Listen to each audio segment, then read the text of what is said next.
Hello. Welcome, everybody. We're going to have yet another late night chat. Plenty to discuss. So I'm looking forward to it. We're going to get into some interesting topics tonight in my opening remarks. So let's do it. Spoken of the American century. I say that the century on which we are entering can be and must be the century of the common man. A radical redistribution of economic power. I mean, we know that racism is just a byproduct of capitalism. Everything would be all right if everything was put back in the hands of the people. We need a government that will make sure Americans are taken care of and organize the economy to serve the people, not the profits of a wealthy few. We now have the techniques and the resources to get rid of poverty.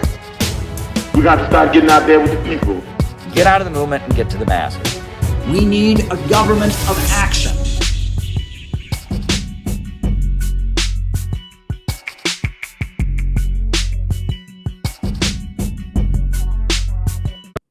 Welcome, everybody. So glad that you are here. We are on Rumble, and we are on YouTube, and we are on Facebook. So if you're watching, glad to have you. Lately, I've been asking people to tweet this out. So if you feel so inclined, please tweet this out. Expand our audience. So the way these streams work, for those of you who may not be familiar, the way these streams work is first I give my opening remarks, which is whatever I plan to talk about. While I'm giving those remarks, I'm taking note of questions that come in via super chats on YouTube or Rumble rants on Rumble. Then, after my opening remarks have concluded, we do the roll call, where I call you out names and locations. We find out who is watching on the other side of the camera. Always very, very interesting, diverse group of people. Then after that, I just answer questions for the remainder of the show. So it's all your questions in the second half. Lately, people have been asking great questions. I'm actually clipping some of the questions that I've given long answers to. I'm actually clipping some of those questions for the YouTube channel. I'm going to make smaller videos. So ask good questions. Get me talking. I will let you all know I'm in a weird place with my job and with a lot of things. As I've said before, they could come arrest me at any time, and they could also, at the same time, my job situation could, not work out. Now, I have no idea what's happening, and they're figuring it out. But if either of those things happen, I will deal with it. But until then, I'm just doing the best I can, promoting anti-imperialism here on this YouTube channel, watching this crazy election take place. And I'm actually happy that tonight we're going to have a little bit of a diversion from all the crazy election stuff. And we're just going to talk about some important history and facts and all of that. So that's going to be good. But I do have a couple quick announcements. So we'll just go down the line. First announcement coming up September 28th, Washington, D.C. is the Rage Against the War Machine rally, sponsored by the Libertarian Party, sponsored by the People's Party, and sponsored by our organization, the Center for Political Innovation, CPI. We are proud to be sponsors of this upcoming anti-war demonstration. It's not clear if we will be represented at that demonstration or not, but we are sponsors. We donated a fair amount of money back in February to make sure that the event happens, and we support its message overwhelmingly. We're about to put a statement on our website supporting it, and we donated money to support it. And I consider Angela McCurdle and Nick Brana both to be my good friends who I love the work that they're doing. We need anti-imperialism. The Mises Caucus has taken the Libertarian Party in a good direction, opposing war, and I like what I'm seeing. So that's the first big thing. If you're in the DC area, I would encourage you to go to Rage Against the War Machine. Talk to the people that are raising awareness about the danger of a new world war. It's going to be very important. So that's the first thing. Now, the next thing I wanted to mention, as you may or may not be aware, I'm not just on here to talk about how awesome I am and talk about world history and news. I'm on here representing an organization. The Center for Political Innovation is our group. You can find our website, cpiusa.org. We are an organization of people dedicated to building a new America for working families. We are an organization of people that is anti-war and anti-imperialist, yeah, and so we would love to plug you into what we're doing. And we do have some activities coming up. So the next big thing that we are doing is, it looks like October 12th, we are having a workshop in Chicago called Working Families First, Build the Economy, Not the Empire. It'll be an all-day workshop in the Chicago area. Now, we are going to have an official registration form, an official flyer. This is just our temporary flyer. Now that we've agreed on the date and time and location, we are letting people know about it. It'll be taking place October 12th in the Chicago area at an Airbnb. Send me an email if you're interested. A number of people have already emailed me that they're interested. Last night, I just rolled it out for the first time. I got a great response. We'll have an official flyer and an official registration form very soon. This is just my kind of temporary announcement vehicle in lieu of that. So if you're in the area, come join us for an important workshop. And then on top of that, every morning on our Center for Political Innovation YouTube channel, we have morning messages. Every single morning, we have morning messages from the Center for Political Innovation that are made by different members of the group. And so it's a way we can support each other. It's a way that we can make a point of helping each other start your day with revolutionary hope and optimism. It's on the CPI YouTube channel every morning. Go subscribe to the CPI YouTube channel. Go listen to the morning messages. They're on the CPI YouTube channel every morning. Great way to start the day. And it is now very easy to submit your own morning message, and a lot of people have. I am really impressed. And so keep it up. We need more people to make morning messages. I do a fair number of them. Rachel's done a fair number. Dan has done a fair number of them. We've had other people step up. Gabby has done a fair number of them. Nina just did one. Noah has done them. We have a lot of people. Tim has made them. And we need more people in the group to step up and make morning messages. So submit a morning message. We now have this very, very easy link to make morning messages. So we encourage people to do that. Great work, everybody. So there we go. So those are our announcements for tonight. As I said before, the way these streams work, opening remarks, followed by a roll call, followed by me answering your questions. We've already got one question from John about the op-ed, and I'll definitely answer that. I did see that, and I definitely have plenty to say about that. Yeah, send in some super chats, send in some Rumble rants, get me talking in the second half of the show. That would be a great thing for you to do. So tonight, we're going to talk about a couple different things. First thing we're going to talk about, central to the Marxist ideology is an understanding of class. When we say class, what do we mean? Now, at the universities nowadays, in their oppression theory, when they refer to class, they'll often refer to class as meaning income level. Wrong. When we talk about class, we are referring to the relationship that you have to the means of production. In a capitalist society, there are, in the Marxist understanding, two major classes. And those classes are the capitalists, or the bourgeoisie, the owners of the means of production, and the proletarians, those who do not own the means of production, but sell their labor power or rent themselves out to those who do. The wage workers and the employers, the owners and the employees, the bourgeoisie and the proletariat. That is at the center of the Marxist ideology. Marxism considers itself to be the ideology of the proletariat. The proletariat is the last class in all of history. All of human history has led to the culmination of the creation of the proletarian class.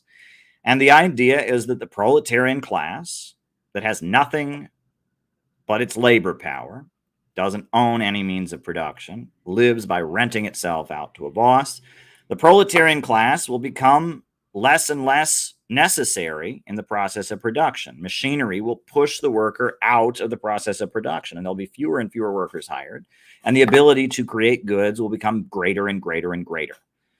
And that this is the built-in contradiction of production organized for profit. The class that owns the major means of production, they seek to maximize their profits, so they want to hire as few workers as possible. And because they seek to maximize their profits, they want to create as many products as they possibly can. And technology enables them to do it, and competition also motivates them to do it. And so we get to a situation where they're churning out as many products as they possibly can, hiring as few workers as they possibly can hire. And this leads to frequent gluts of unemployment, frequent crises in society. It leads to a lower and lower living standard for the workers. It leads to big economic crises, mass unemployment. It leads to people being homeless because there are too many houses, people being hungry because there is too much food. The ability of humanity to expand its productive forces grows and grows and grows. But instead of resulting in building a more prosperous society for all, we get more and more poverty as a result. And this contradiction is ultimately resolved with the proletariat, the wage-working majority, banding together and seizing control of the economy, taking control of the government and using the government to control the economy, to control the means of production so that profits are no longer in command, so that technological advancement leads to great abundance, and everyone grows wealthier and wealthier and wealthier as technology advances. And this problem of technology leading to poverty is eliminated, and with rational organization of the economy, greater and greater abundance can be created. And that society where the state is controlling the means of production is called socialism. And socialism, it is believed, eventually gives way to communism, the higher stage of communism, which is a society with so much wealth and abundance that the very need for a government fades away, that each can have what they need to survive, and that there's so much wealth, there's no need for anyone to hoard anything, there's no need for anyone to push anybody else around, and there's no inequality because everyone's got more than enough, and technology is advanced, that labor becomes life's prime want, no longer a necessity, meaning people work to entertain themselves as a form of entertainment, not to not be bored, not because it's a necessity, because human technology has advanced so much that the state, inequality, social hierarchies fade away, and we achieve a stateless, classless world, a technologically advanced future, a stateless, classless world. And that is the ultimate goal of communism, right? From each according to their own ability to each according to their need, right? A society with so much wealth that people can just take what they want and do what they feel like doing. And, there's no coercion or social hierarchy of any kind. That is the ultimate vision, right? Is that the proletariat becoming the majority of society, the wage-working majority that becomes more and more impoverished as technology becomes more and more efficient, and the economy becomes less and less stable as human technology advances, ultimately necessitates the vast majority of society coming together, led by the wage workers, taking control of the means of production, and thus liberating the means of production from the irrational way in which they operate, because it doesn't make sense that technological advancement should lead to poverty. Self-driving cars should be a great thing, not a curse hanging over our economy, as Andrew Yang talks about, right? This contradiction where technological advancement leads to economic instability and poverty is eradicated, and we ultimately get to a world of vast abundance. That is the Marxist message. And the proletariat is considered the last class in all of history, the greatest class in all of history. And the arrival of the proletariat as a class and the proletariat becoming the dominant majority class in society lays the foundation for the proletariat ultimately seizing power, seizing control of the government, creating socialism, and eventually leading toward heaven on earth, communism, a world where no one is without, a world with no inequality, etc. Now, that is the Marxist economic theory, right? That's what Karl Marx spent his life articulating. And the reason I want to talk about that on here is because central to that worldview that I just explained, that is laid out in Marx's Capital, that's laid out in the Communist Manifesto, central to that worldview is the proletariat, the wage working class. And a proletariat, when we talk about working people, working families, we're not always talking about proletarians, right? A small business owner is a working person. They work many hours, but they own their own means of production. And because they own their own means of production, they're not proletarians. They're what you call the petty bourgeoisie. They own their own means of production. A peasant is not a proletarian, because a peasant doesn't sell their labor power. They have a tract of land that's owned by a landlord, and they farm it themselves, and they give their due, their taxes, their rent to the landowner, and then they get to keep and sell whatever they have left over, whatever crops they grow elsewhere. So they're not a wage worker. The proletariat is a wage worker. It is one who sells their labor power. The proletarians are the men of no property. And the word proletarian, and this is what I'm getting to, comes from Latin. And it's a very, very old word. Karl Marx did not invent the word proletarian. It's a very, very old word. The word proletarian originated in the Roman Empire. And in the Roman Empire, for the first time in history, there was a class of people who were neither slaves nor slave owners. There was a class of people who did not own anything, but were also not owned by anyone. And it was in the time of ancient Rome, the first couple centuries BC, that the first proletarians came into existence. And in ancient Rome, everyone had a title. You had patricians and plebeians. The people who owned the land of Rome were divided between those who'd been there from the beginning, the old city inhabitants, the patricians, and the new people, newcomers who'd bought land. They were the plebeians, the patricians and the plebeians. And there were slaves. And you had to be sure, you had to keep track of who was a slave and who wasn't. And there were slaves. But there were, in ancient Rome, in addition to the landowners, the patricians and the plebeians, in addition to the slaves, which were the overwhelming majority, were slaves. The Roman Empire went all over the world. It would take over a nation with its huge military, and then with its huge military, it would take over the nation, and then it would force the nation to send slaves back. So they had slaves from all over the known world, all across the Mediterranean, all across Europe, North Africa, the Middle East. They had slaves from all over the known world.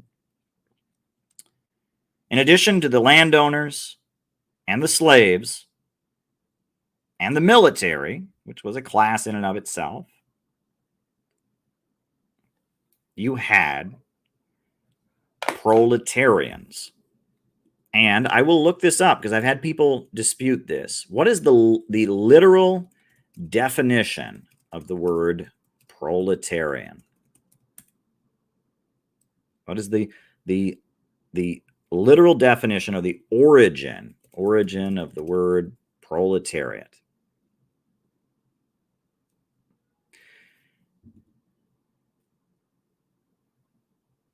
It comes from Latin, and the word is proletarius, which literally means the maker of offspring. That's the literal definition. Proletarius was a class in Rome, and their name meant maker of offspring.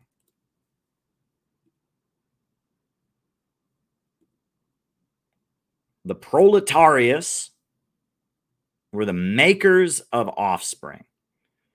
Now, why in the world did they call this new class of people that existed in ancient Rome the makers of offspring?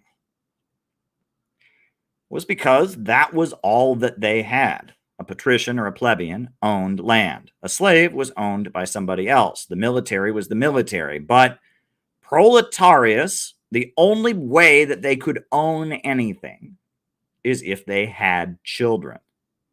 And so the name of this group was, we have the people who have land, we have the people who are owned by other people who are slaves, and then we have the group of people who have children. You got to have children, and that was the designation of the proletarius, the makers of offspring.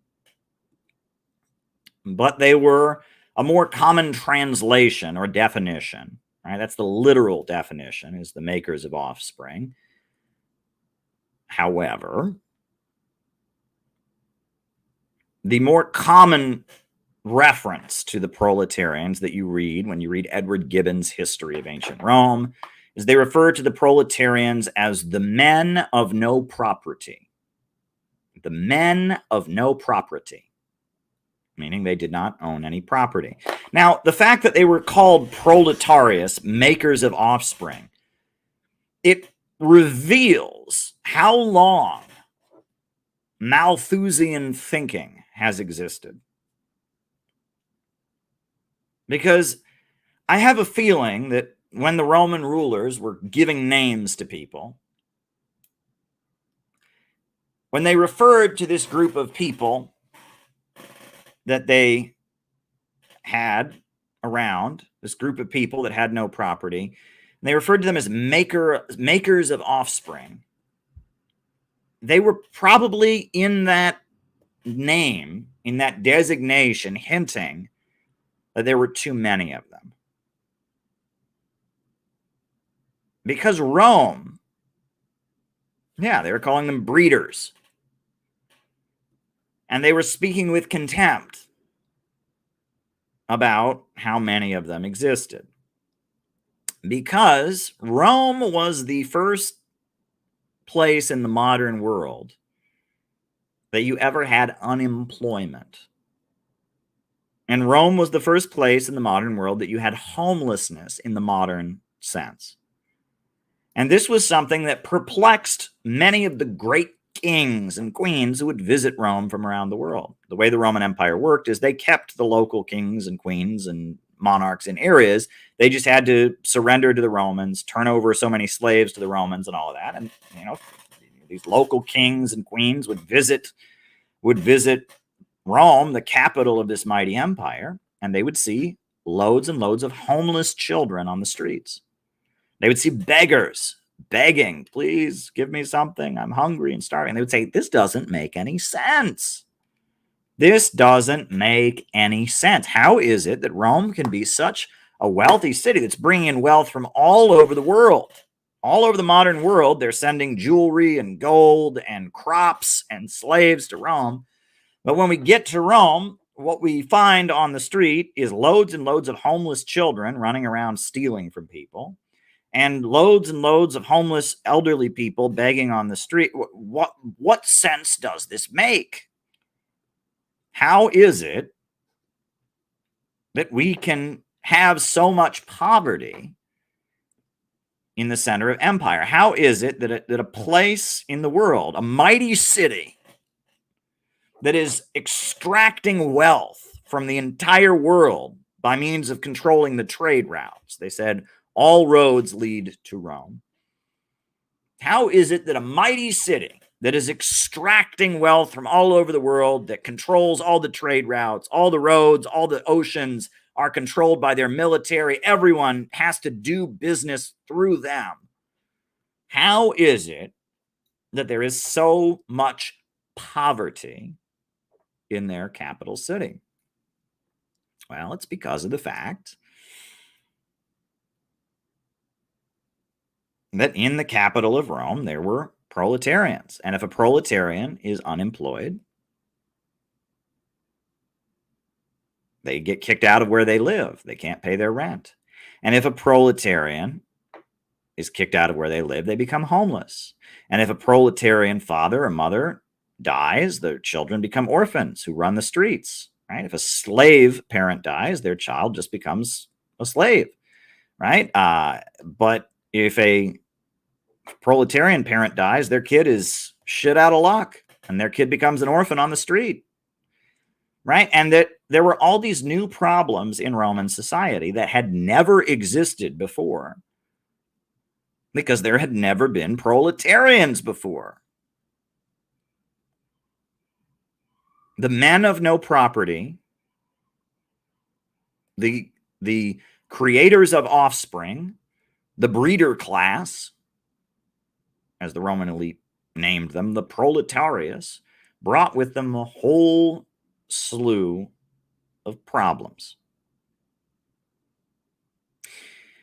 And Rome was a doomed civilization, and it was doomed for the very reason that slavery is a very inefficient way of organizing production. Right? Slavery is obviously very evil. People owning other people. It's very brutal, very savage, very criminal. It's by definition violation of human rights. But in addition to that, slavery is very, very, very inefficient. Why? What motivation does a slave have to do any work? Zero.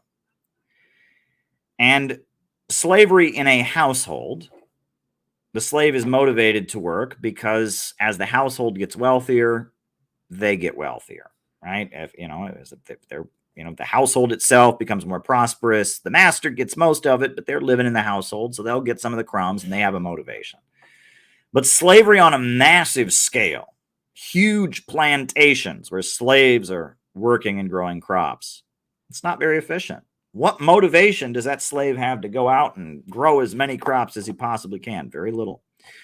What motivation do slaves have in a mine? Right? The Romans had salt mines, and they had mines where they worked these people.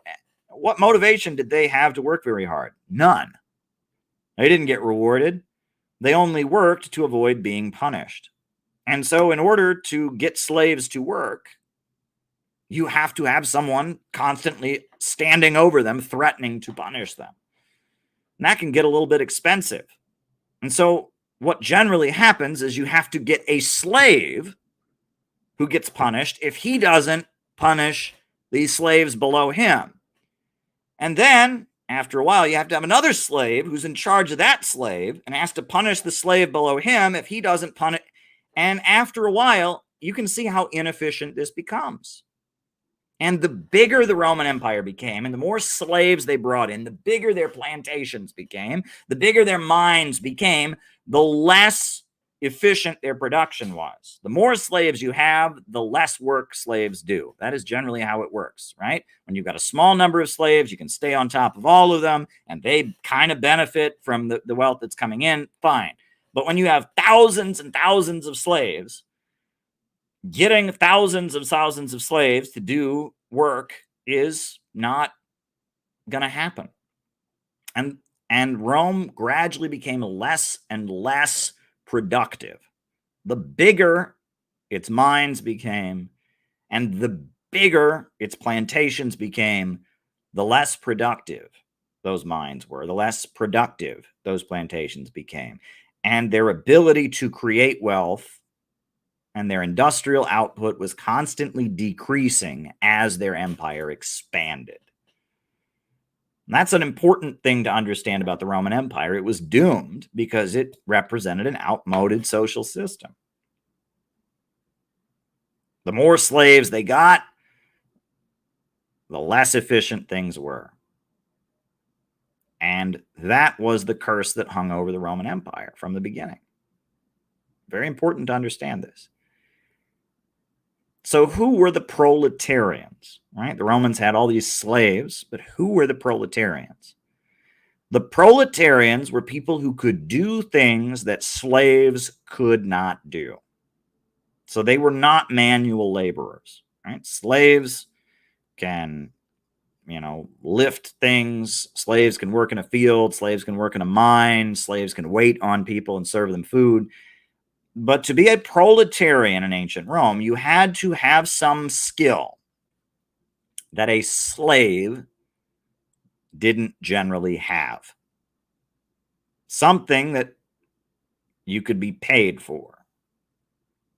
And so proletarians in ancient Rome tended to be skilled craftsmen of some kind. Basket weavers. It's not very easy to weave a basket, right? You have to know what you're doing, especially back in those times. You have to really know what you're doing to weave a very good basket. Wood carvers, blacksmiths, bricklayers, architects, doctors. Proletarians had some skill that you couldn't generally find in a slave.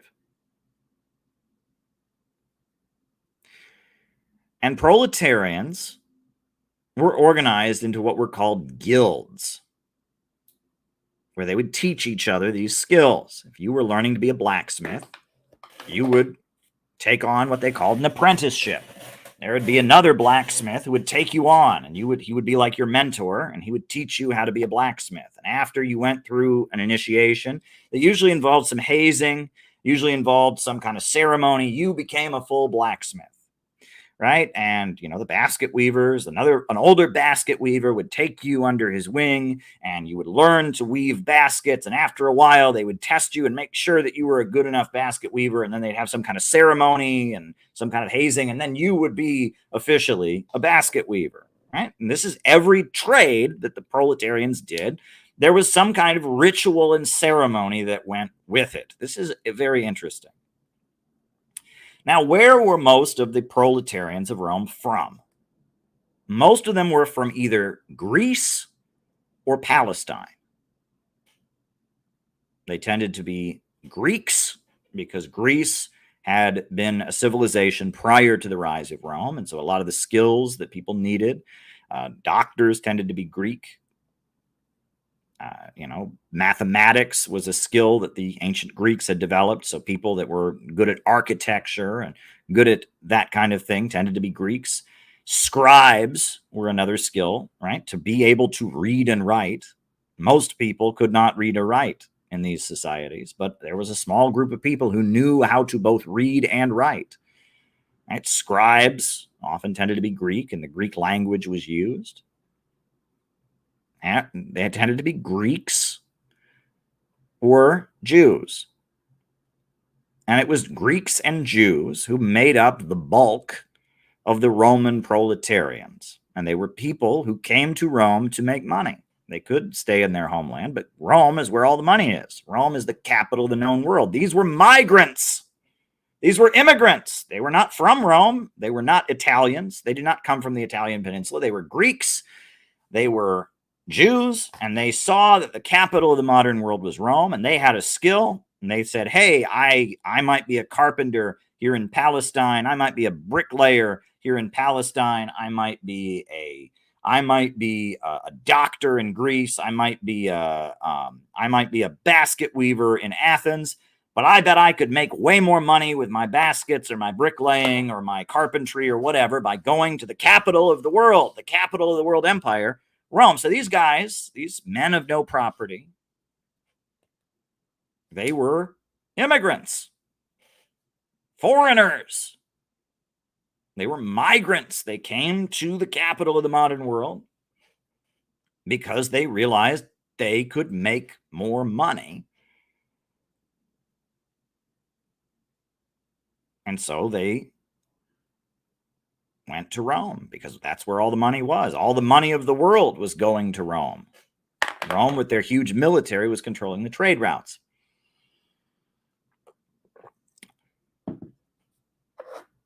And this is important to talk about This is very, very important to talk about. Because when we talk about the Roman Empire, we're talking about a very evil society. Infanticide was regularly practiced in ancient Rome, and in fact, it was required. Whenever a baby was born in a household, right, to a slave in the household or to a wife in the household, whenever anyone in the household gave birth, they had a ceremony in the household where the man who was the owner of the household, the patriarch, the property owner, the owner of the household, would inspect the baby.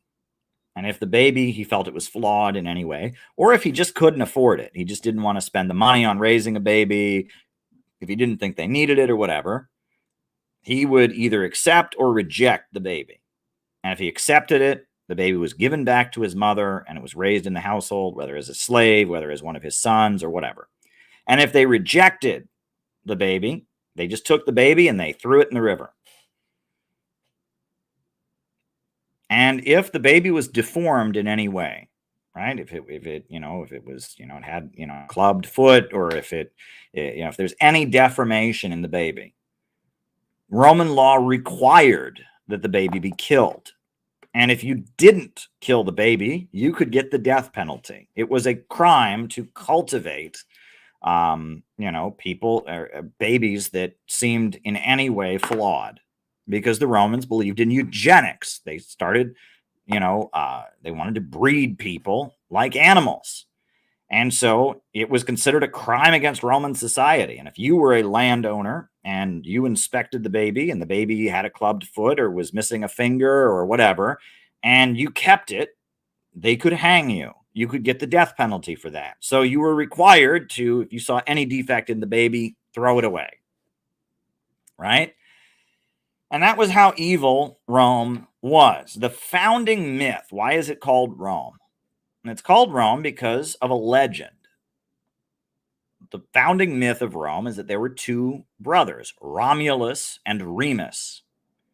And these two brothers, Romulus and Remus, they were left to die by the river. Their father rejected them for whatever reason, and they were left by the river to die.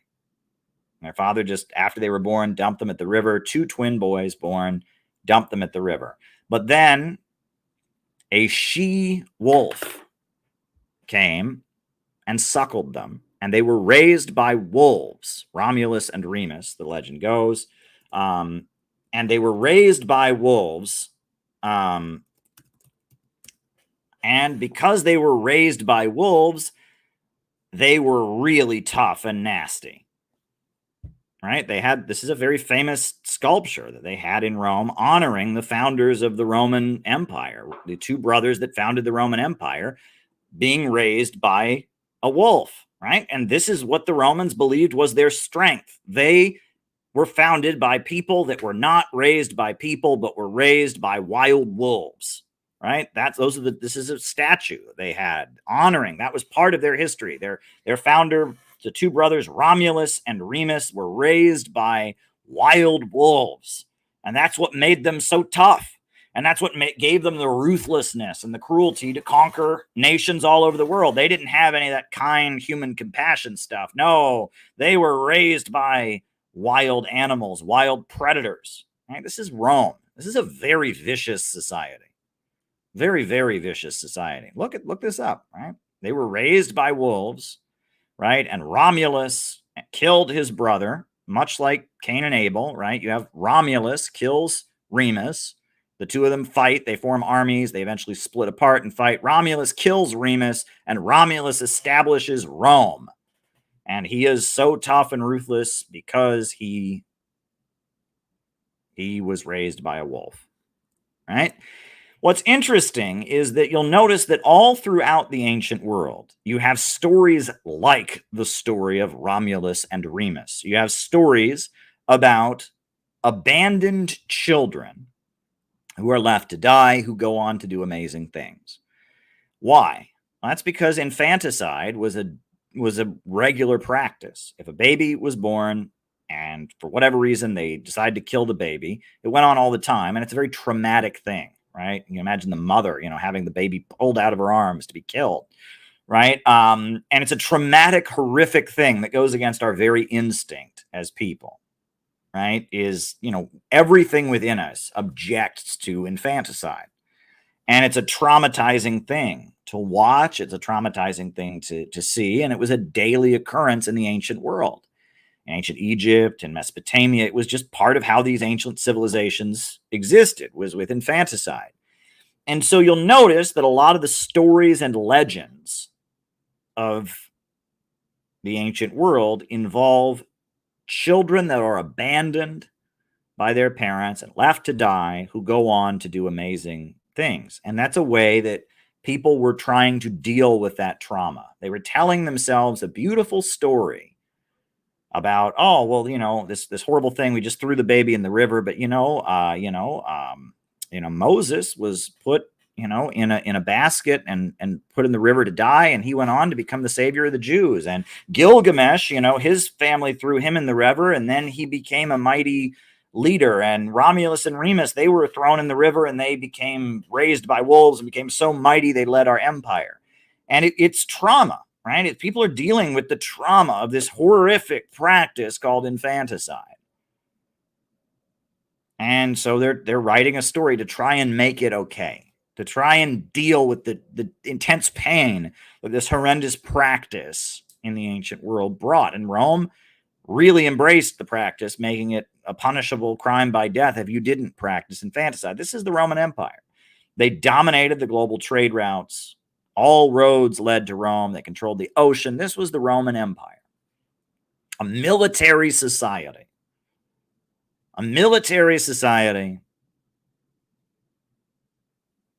We talk about the gladiatorial shows that are very famous, where they would, have an arena and they would watch people fight each other to the death, or watch people be fed to lions, right? And all of that was desensitizing the population so that they could go out and be soldiers, because they needed people to be soldiers. The military was an essential part of Roman society. Every Roman boy, from the time he was little, was told he had to go into the army. He was primed for the time that he would go out into the army. And from the time they were children, they were watching people be devoured by lions in coliseums, and they were being cultivated to be killers, to be soldiers, to go out and conquer and extract slaves and tribute from around the world. This was ancient Rome. This is a very vicious society. It's a very, very vicious society. And what many people have noted is that many, many people in Rome, among the richest of the rich, were very unhappy.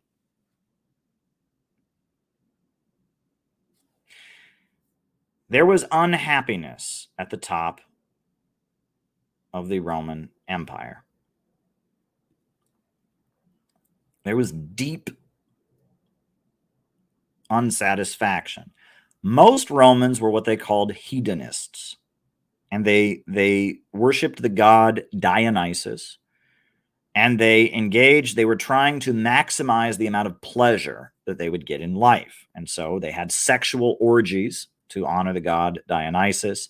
They would overeat to honor the god Dionysus. Now, one practice that was done among Roman rich people, because they believed that they needed to pursue pleasure, which was the highest purpose in life. And so the cult of Dionysus, this ritual, they would worship the god of drunkenness, the god of parties, the god of debauchery, Dionysus. One thing that they would do is that they would try to eat as much as they possibly could, and that apparently this was a common practice. Now, there's mistranslations out there, right? Some people say they had a special room called a vomitorium. That's not true, right? Vomitoriums, it was when people left the arena. That's a mistranslation. But anyway, there was a very common practice that they would go and they would have wild parties where they would stuff their faces full of food. And then they would have slaves with peacock feathers, very long feathers, who would stick the feathers down their throats and tickle their throats until they vomited. And then they would go out and stuff themselves full of food again. And this was at a time that most of humanity was malnourished, right? If you went outside of Rome, if you went to North Africa, you went throughout the Middle East, most of humanity was malnourished. But in the capital of Rome, the richest of the rich, the richest of the rich were, engaging in these kinds of practices. And among the hedonists, obviously, watching other people suffer and gaining pleasure from that with the gladiatorial shows and all of that was part of it, right? But there were a number of Romans who found that to be unsatisfying. And among the wealthy Romans and the landowners who found that to be unsatisfying, you had a movement called Stoicism. And Stoicism was the movement of Romans who did the opposite. And they would starve themselves, they would whip themselves, they would take drugs and have hallucinogens, and they tended to worship exotic gods imported from other parts of the empire. So officially, Rome had its official gods, which were a mockery or a copy of the ancient Greek gods. They had Jupiter, who was Zeus. They had, Mars, who was Ares. They'd copied, the gods of ancient Greece, given them new names. But they always were bringing in new gods because the people wanted something new to believe in. And especially among the rich who were unsatisfied with the world, they were looking for something new to believe in. So they brought in, believe the god Mithras was a god from ancient Persia, and they worshipped Mithras. Isis was a god from Egypt, right? An Egyptian god, an Egyptian deity. They brought in Isis. They had the cult of Isis, right? And that the Stoics, the people in Rome who were not satisfied with the hedonistic lifestyle, they embraced the Stoic teachings, and they were always looking for a new religion to adopt. They were always looking for something new to believe in, and often the new religion involved, they had what they called philosophers or teachers who would, give lectures and classes, and they would give them their money and listen to their lectures. They would have rituals that involved, whipping themselves or flogging themselves or starving themselves, or, they would do things that were generally about suffering and learning to suffer and trying to find truth and spiritual fulfillment through suffering, right? And that was what the Stoics did. And those were among the rich. You had the hedonists and the Stoics. Then, the other thing to note about Rome, so I mentioned earlier that among the proletarians, not among the rich, but among the proletarians, you had guilds, or every blacksmiths, you went through an initiation to become a blacksmith. Well, that existed throughout all of society. The military of Rome prayed in a special temple to the god Mars, the god of war. And the longer that you were in the military, the more you learned the teachings of the god Mars. The more you learned about the legend of the god Mars, you learned certain phrases, and it was like the longer you were in the military, the more you learned, right? It was like kind of, these were like, they called them mysteries, the ancient Roman mysteries. The Navy, they worshipped Poseidon or Neptune, the god of the ocean, and they prayed in a special temple to Neptune, the god of the ocean. And the longer that you were in the Navy, you learned more and more and more, and you learned it, and that there were special rituals and special ceremonies for certain jobs, right? They were the mystery. They were the regular religion, the regular official religion of Rome. Then you had the imported religions that they brought from other parts of the empire, and then you had the mysteries, were the mystery cults, the mystery religions that were related to your job, right? Is every job had, the guild that you joined when you became a blacksmith, the guild that taught you to be a blacksmith there was usually a god that you prayed to. There was certain rituals. There was a legend of the first blacksmith or something that you learned. And part of learning to do your job was you adopted a religion, right? This is how Rome worked as a polytheistic society, right? Is that there was a god for every purpose. And everyone had their own special god and their own special religion to serve their own purpose. That's how ancient Rome worked, Now, this is why all that I'm telling you is important. Because there's a book that has made a huge difference in my life. And it is one of the greatest books I have ever read. And if I can find it, I will point to it. I don't see it on the shelf here, but it's somewhere. And that book is called The Foundations of Christianity. And it's written by Karl Kautsky. And Karl Kautsky was the leader of Marxism in Germany in the 1800s. And Karl Kautsky, he wrote The Foundations of Christianity. And in that book, he argues that Christianity began as the mystery religion of Jewish proletarians.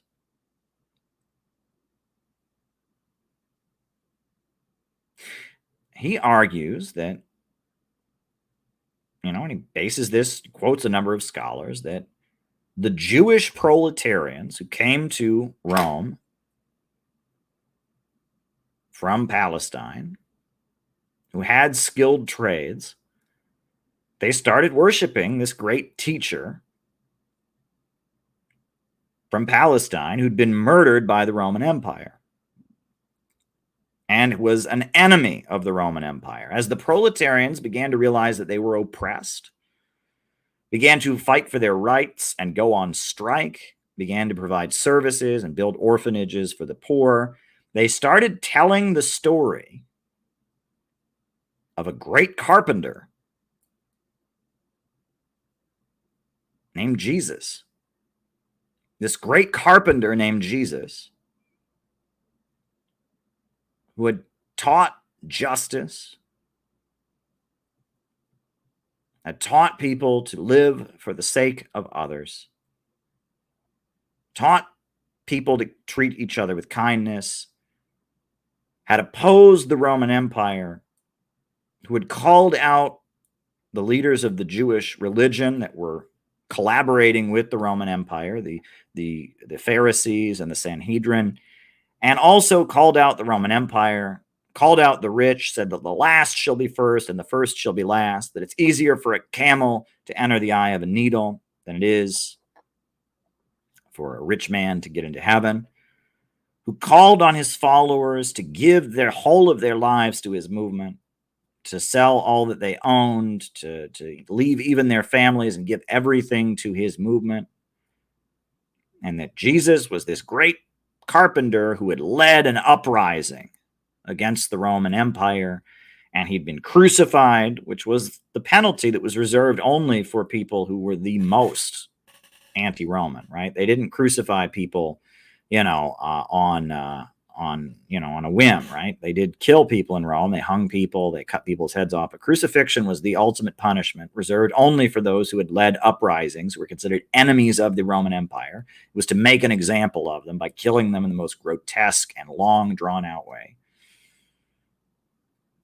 And that Jesus of Nazareth had led an uprising against the Roman Empire, and they had crucified him. But then he rose again from the dead to found the movement. And then he rose from the dead. He conquered death, the curse that is hanging over all of us. We all wonder what's going to happen when we die. All of us are consciously aware, whether we acknowledge it or not, that we will die at some point. But Jesus conquered death, rose from the dead. And after he rose from the dead, he started a movement. And he told his followers to go and make disciples of all nations. He gave them the Great Commission. He sent them out. And he ascended into heaven. But one day he's going to return. One day he's going to come down from heaven. And he will vanquish the Roman Empire, and he will destroy the Roman Empire, and the Garden of Eden will be restored. We will build a world where all have what they need. That was the Christian religion. And there were many different versions of it when it started. And there were many different versions of this story when it began. But Karl Kautsky makes the case that it was the religion of the proletarians as they were fighting for their rights, as they were demanding justice.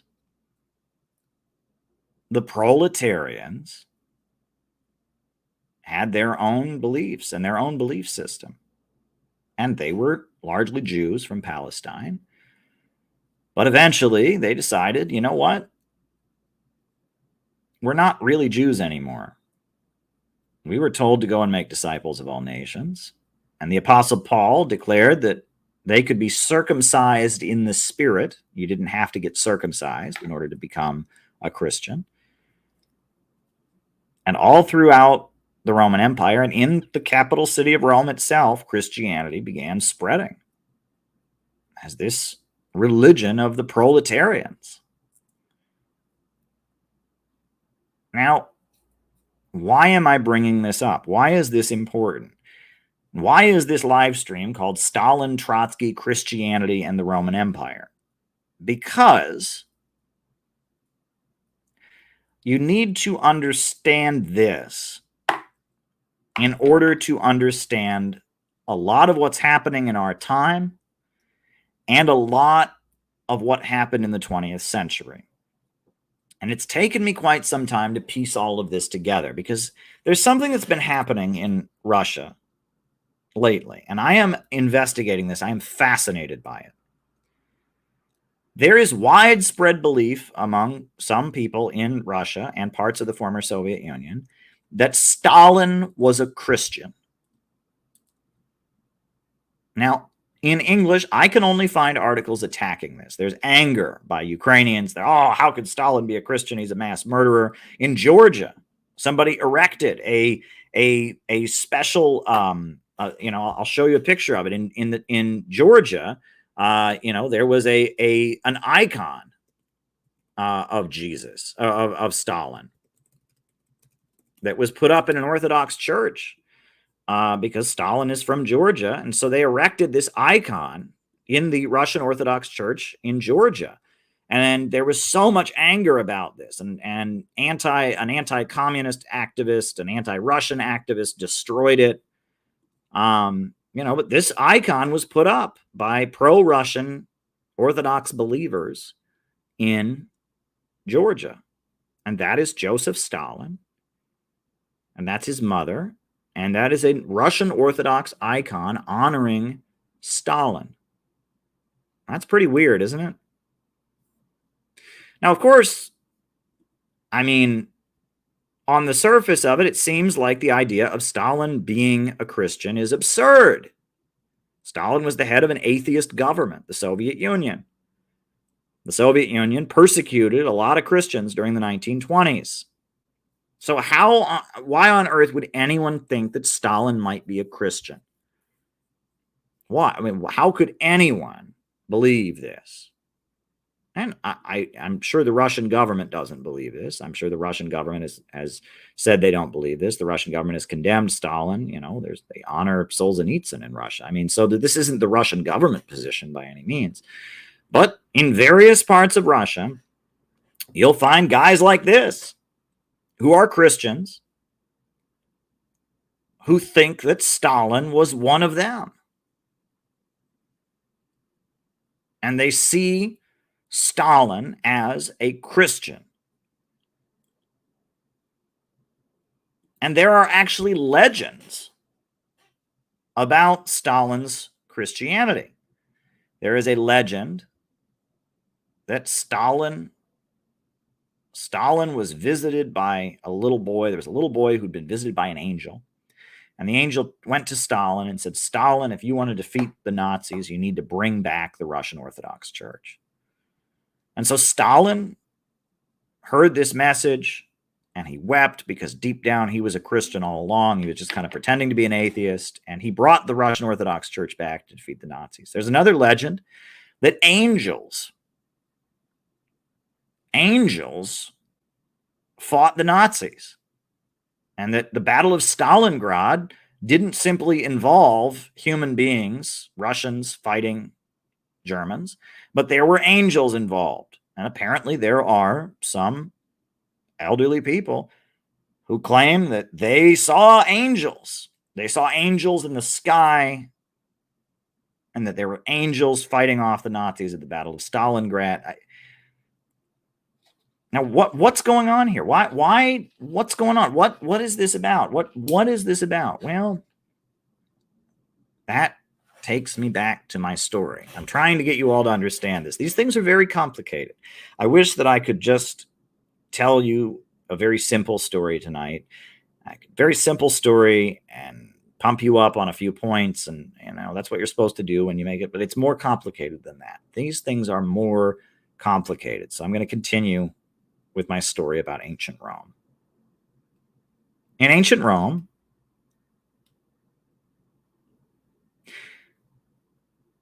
the Christian religion was heavily persecuted. It had to be, because it worshipped a guy that the Roman Empire had killed. Right? Jesus of Nazareth had been crucified by the Roman Empire. That's according to even the Christian religion. He'd been killed by the Roman Empire. So clearly, Jesus of Nazareth had to be anti-Roman. And so people who practiced the Christian religion were persecuted, burned at the stake, fed to lions, etc. But the religion proliferated. And it got to the point that a lot of the rich people converted to Christianity because it was just popular. They couldn't make it go away. And that martyrdom was a big part of the Christian faith, right? Jesus said to his followers, "He who loves his own life more than me is not worthy of me," right? He who loves his life shall lose it, but he who loses his life for my sake shall gain it. Martyrdom was the highest honor in Christianity. So if you got burned at the stake for being a Christian, if you got killed for being a Christian, that was considered a great honor. So Christians were martyred for their faith, died for their faith, and the faith proliferated. And Rome, with its very superficial ideology based on pleasure and might is right, and it was very quickly overtaken by Christianity, and Christianity spread throughout Rome. And as Christianity was spreading, there became a division within Christianity. The original message of Christianity was that Jesus would destroy the Roman Empire. That was the message, was that Jesus, the King of the Jews, was going to return, and he was going to destroy the Roman Empire. And that was the message.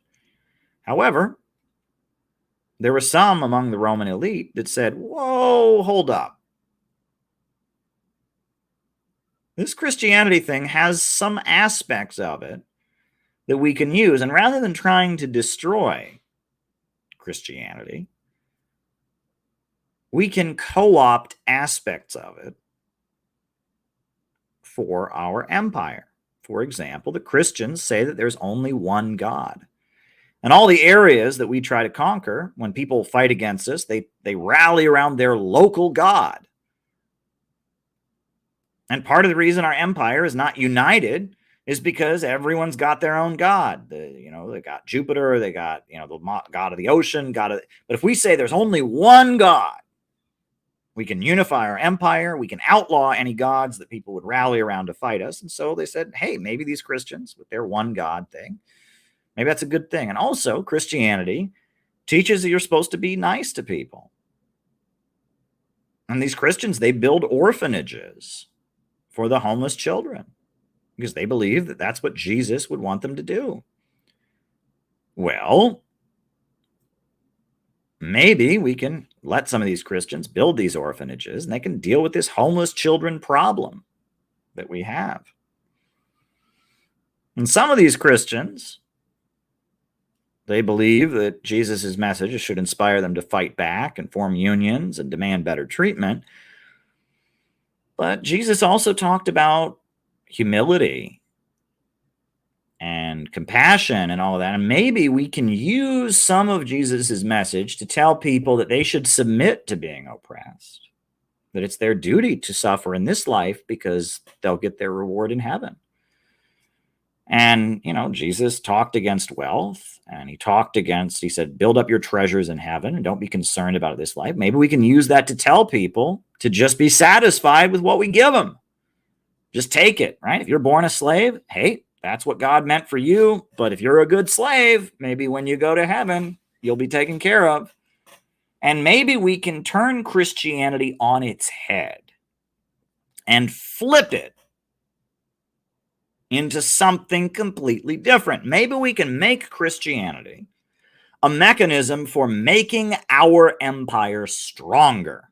It was originally founded to overthrow our empire, but maybe we can take it and take aspects of it and take its image and take its themes and manipulate them as a way to make our empire more stable.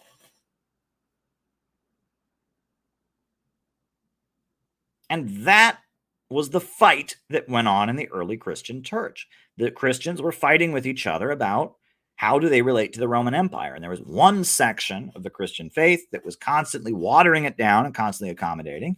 And there was another section of the Christian faith that was saying, oh no, we are never going to accommodate to this evil empire. We are going to fight it till the end. We want nothing to do with it. And if you read the book of Revelations in the Bible, the Revelation to John, the last book of the Christian Bible, it's very clear that book is a very angry, heated polemic against the sellout reformist version of Christianity that was popular at the time. It refers to the whore of Babylon.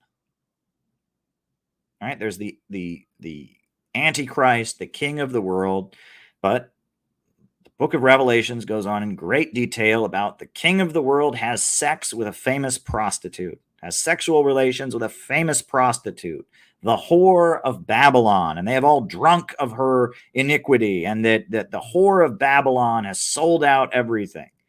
And there's pages of the punishment of the great whore, and that, that those who stayed true to the end shall be saved, and that those who abandoned the faith and those and the mark of the beast. If you read all of that, it's very clearly saying there are some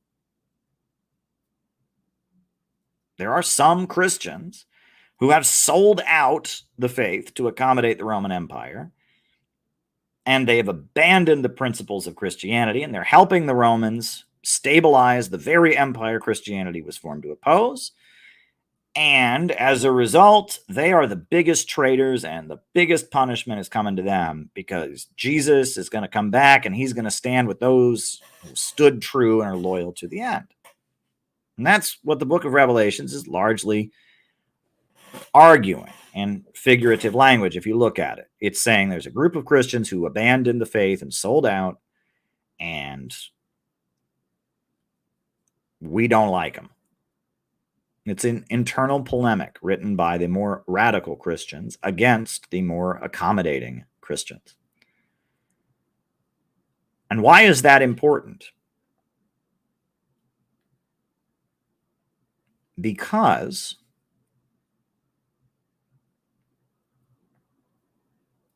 what later emerged in Europe,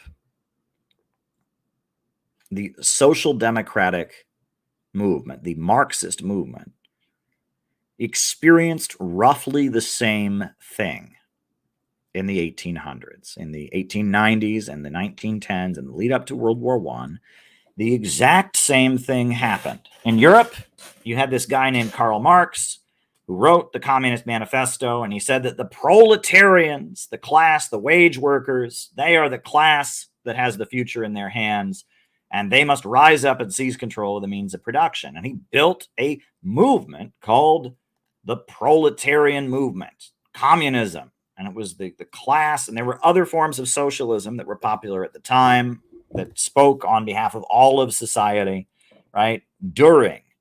Eugen Düring was the big socialist in Germany at the time that Marx was alive. And Eugen Düring said that socialism would be for the benefit of the whole country. It would be balancing a harmony of interests. You'd control the means of production, and you'd balance the harmony of interests on behalf of a whole nation.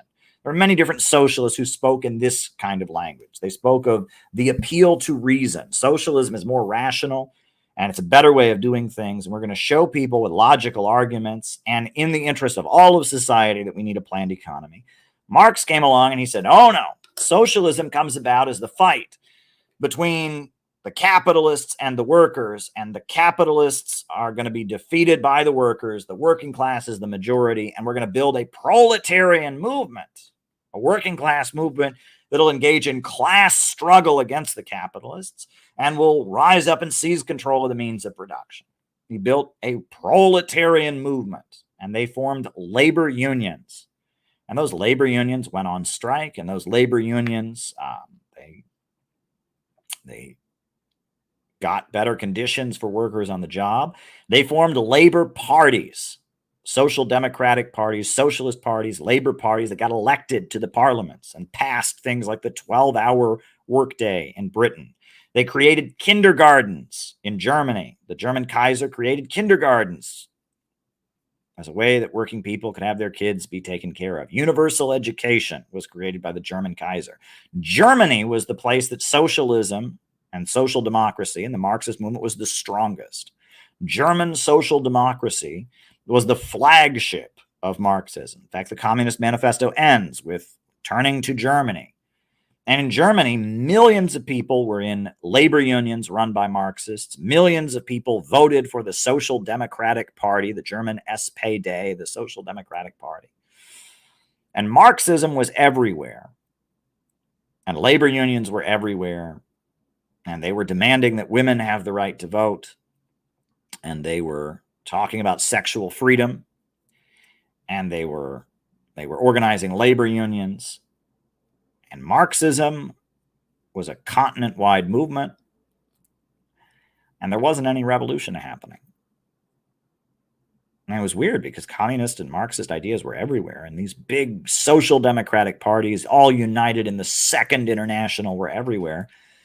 But there wasn't any revolution happening. Why? Because the economy of Europe was stabilizing. It wasn't collapsing. Marx had said as technology advances, there'll be more and more unemployment, and the working class will get poorer and poorer and poorer, and you'll have to have a revolution. But in the 1890s, 1900, 1910, the economy was stabilizing. And in fact, these workers were going out on strike, and they were winning. And they were getting a better lifestyle. And actually, the living standards of a lot of the working class people in Europe was going up. And what Marx had predicted, that capitalism would just keep becoming more and more unstable due to technology, and the working class people in Germany and France and Britain and all these places would just keep getting poorer and rise up, it wasn't actually happening. The working class of Germany and France and Britain and the United States and Austria and Belgium were actually seeing their living standard go up. Why? Imperialism.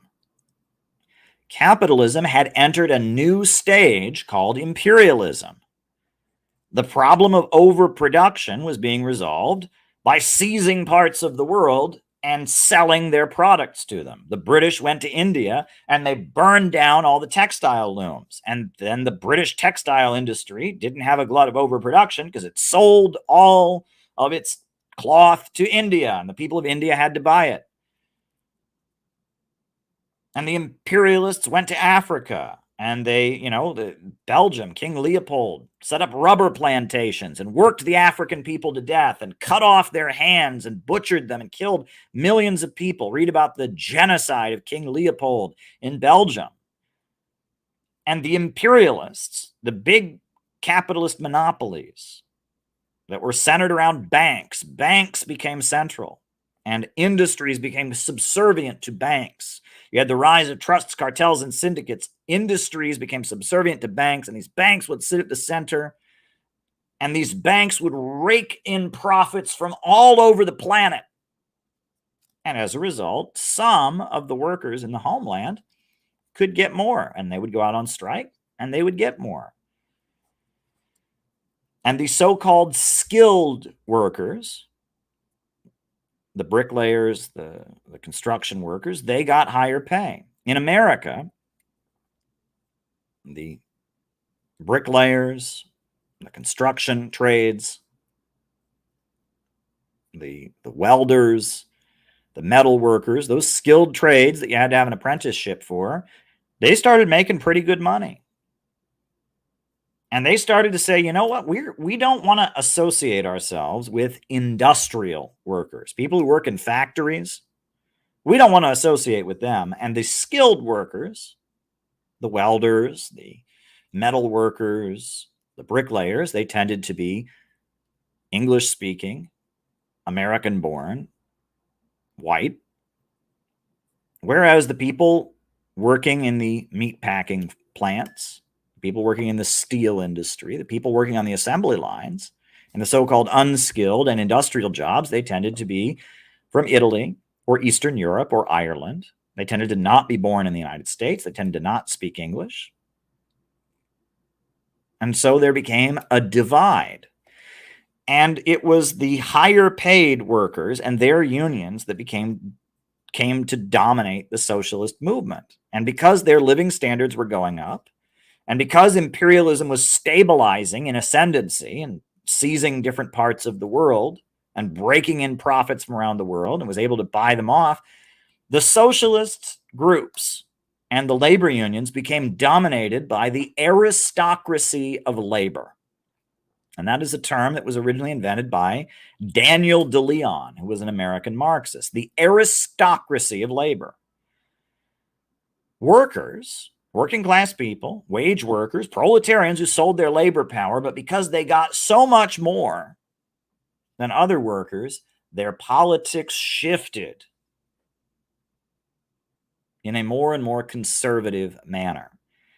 And they didn't want to be associated with those unskilled industrial workers, and they tended to really support the wars. They tended to support militarism. When the USA conquered the Philippines, they were all for it. Why? Because that meant more profits would go into the pockets of the American capitalists, and they could get some of the crumbs from it. And when the British went and conquered India and conquered African countries, they supported it. Why? Because that would result in more profits coming in, and then they could get a share of it. And the working class in the Western countries, as the economies were stabilizing, became stratified between the labor aristocracy and the lower and deeper masses. There became a division. And as a result, the socialist groups, because they were dominated by the aristocracy of labor, became less and less revolutionary. And these members of parliament would get elected, and they would give speeches about socialism, but they wouldn't do anything about it. In America, they had a trend they called sewer socialism. And it was a guy in Minneapolis. And he was a socialist, and he ran for office, and he fixed the sewer system. He built a nice sewer. And all the revolutionaries looked at it, and they said, that's not socialism. Hey, you just built a sewer. And they called it sewer socialism. It was a whole trend in America. They talked about sewer socialism.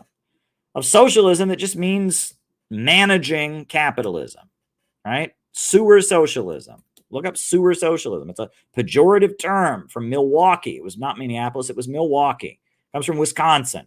Sewer socialism. Of people who preached socialism, but they just became managers of capitalism. The AOCs of their time. The Bernie Sanders and the AOCs of the 1800s and 1910s. The sewer socialists. Sewer socialism. They preached radical socialist politics, but when they got elected, maybe they cleaned up the sewer system. Sewer socialism. And sewer socialism came to dominate. And of course, these people claimed that they were still revolutionaries, and they had mass movements of labor unions, workers behind them. They read the same books as everybody else. They didn't really practice it. And then, when it looked like World War I was about to break out, all of them gathered for an international congress, and they all promised they would never support a war. They would never send workers to kill other workers. They would never support a war. And then in 1914, World War I broke out, and they all supported it. All of them. Kautsky, Bernstein, Scheidemann, the British Labour Party, the French Socialist Party, the Russian Social Democratic Labour Party, they all supported the war. And millions of workers went out to kill other workers. 20 million working class people were sent to die. And the socialist groups that were dominated by the labor aristocrats all supported it because they had turned socialism. They'd taken the Marxist movement, which was originally about the working class rising up and overthrowing the means of production, and they turned it into a mechanism for making capitalism more stable. Because the German Kaiser had realized that the Social Democrats were quite useful, right? If he wanted all the kids in Germany to become good soldiers, he needed them to learn how to march at a young age. So he built kindergartens for those kids to learn to march in line and get military training at a young age to be soldiers. And in addition to that, if he wanted to have people that were ready to fight, he needed them to be healthy. So he built a healthcare system, and the first national healthcare system was created by the German Kaiser. But he didn't do it because he wanted to empower the working class to rise up and overthrow the capitalists. He did it to stabilize capitalism. And that social democracy, Marxism, the Second International, stopped being a revolutionary movement of the working class, and it became a method of using socialist ideas to stabilize capitalism as it was becoming imperialism.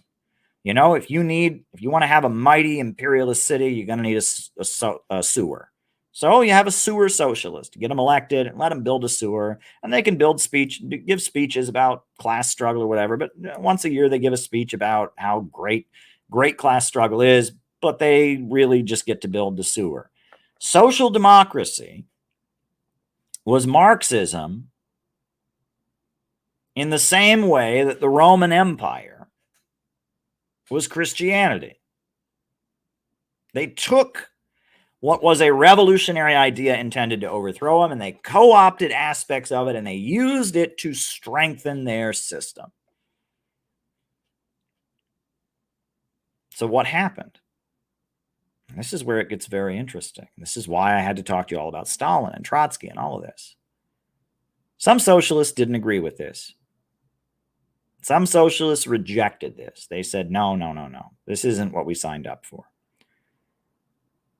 And Lenin was one of those socialists. And Lenin came up with a completely new form of socialism that he developed called Bolshevism.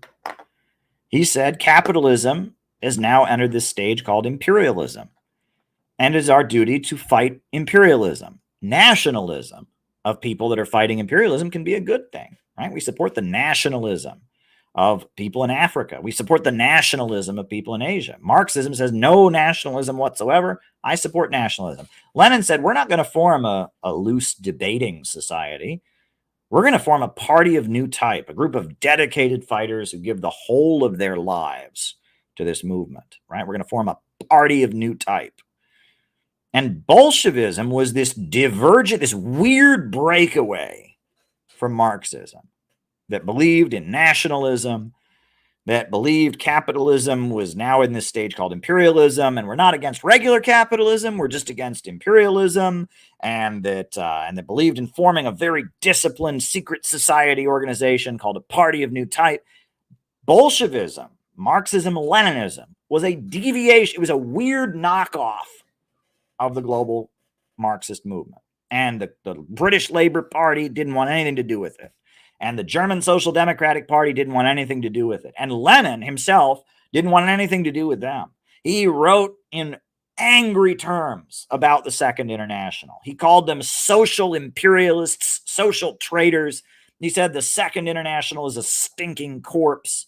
He wrote in the angriest words about the socialist movement that had sold out and supported World War I. And he said, we want nothing to do with it. He said, we want to go lower and deeper to the real masses. That's what we want to do, to go lower and deeper to the real masses, and that we want to mobilize the masses to destroy the Social Democrats. So he wasn't trying to be the radical wing of the Social Democrats. No.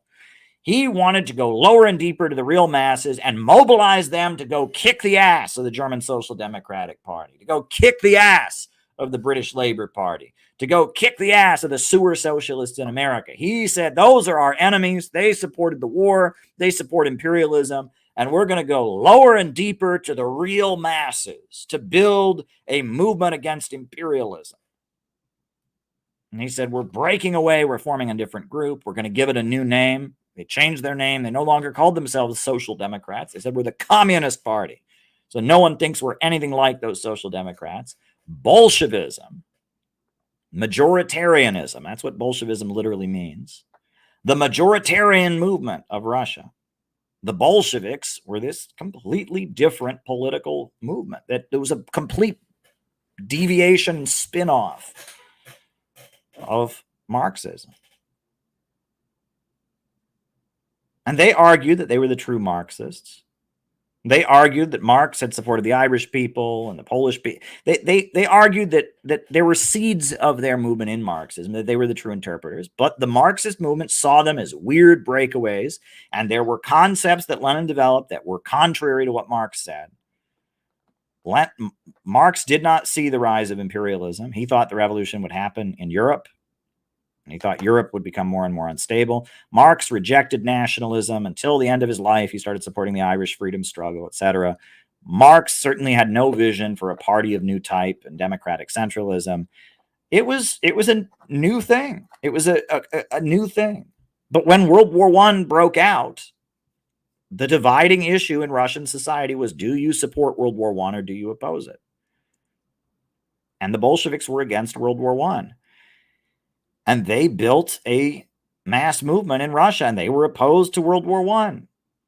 And eventually they were able to take power and become the government. And it was a working class revolution that they led because they were against World War I. They became the government.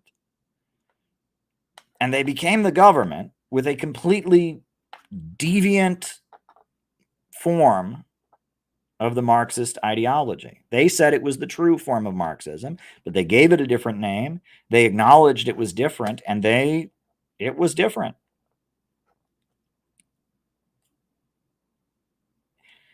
And this is important to understand because there's a reason the Bolsheviks had the Russian Revolution, created the Soviet Union, and none of the Social Democrats anywhere did that.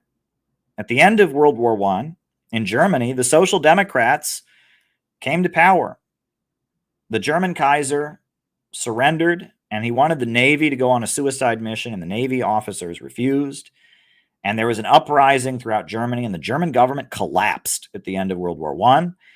And socialist groups were rising, and they gathered, and they wrote a capitalist constitution. And it was Social Democrats who crushed the German Revolution. In Germany, as the German state collapsed at the end of the war in 1919, Germany was in a state of collapse, and Rosa Luxemburg and Karl Liebknecht wanted to have a full revolution, and they were murdered by Social Democrats. And Bavaria, right, the region of Bavaria seceded from the rest of Germany and became the Bavarian Soviet Republic, Red Bavaria, and it was crushed by Social Democrats. And there was a river of blood between Bolshevism and social democracy. And this is something that people don't realize. And I am at the point that I think that, yes, the Bolsheviks deviated from what Marx said, and that's good. And I think that what they did is they took Marxism and made it more Eastern. They developed Marxism with Russian characteristics. They developed a uniquely Russian model that would work in their time, and it worked. And this gets me to, I'm trying to answer why people might believe Stalin was a Christian. So there were two very popular, very well-respected leaders of the Bolshevik Party. I'm going to tell you about them. They were Stalin and Trotsky. Trotsky did not join the Bolshevik Party until July of 1917. Trotsky was from Ukraine. He grew up in a Jewish village in Ukraine. His family experienced anti-Semitism at the hands of the peasantry, and he joined the Marxist movement, and he almost immediately went into exile. And Trotsky spent most of his adult life living in Vienna, living in London, living in Berlin, living in New York City, living in Western countries, and working with wealthy Russians who were into radical politics, who had fled from the home country. And Trotsky was a very, very good speaker and writer. He could speak English, he could speak German, he could speak French, he could speak Russian, obviously. And he was a very good writer and a very good speaker. And, he was very charismatic. And he had his own following, and he went from major, these kind of intellectual enclaves, the Bohemians, right? The places where near the universities, where the intellectuals, the people that were into art and science, kind of the rich kids of those times gathered to listen to lectures and ideas. Trotsky was a guy from the Russian Empire, from Ukraine, who was in exile, who'd fled, who gave lectures and gave talks and wrote pamphlets, and he was this well-known Marxist intellectual from Russia. And he lived most of his life in exile.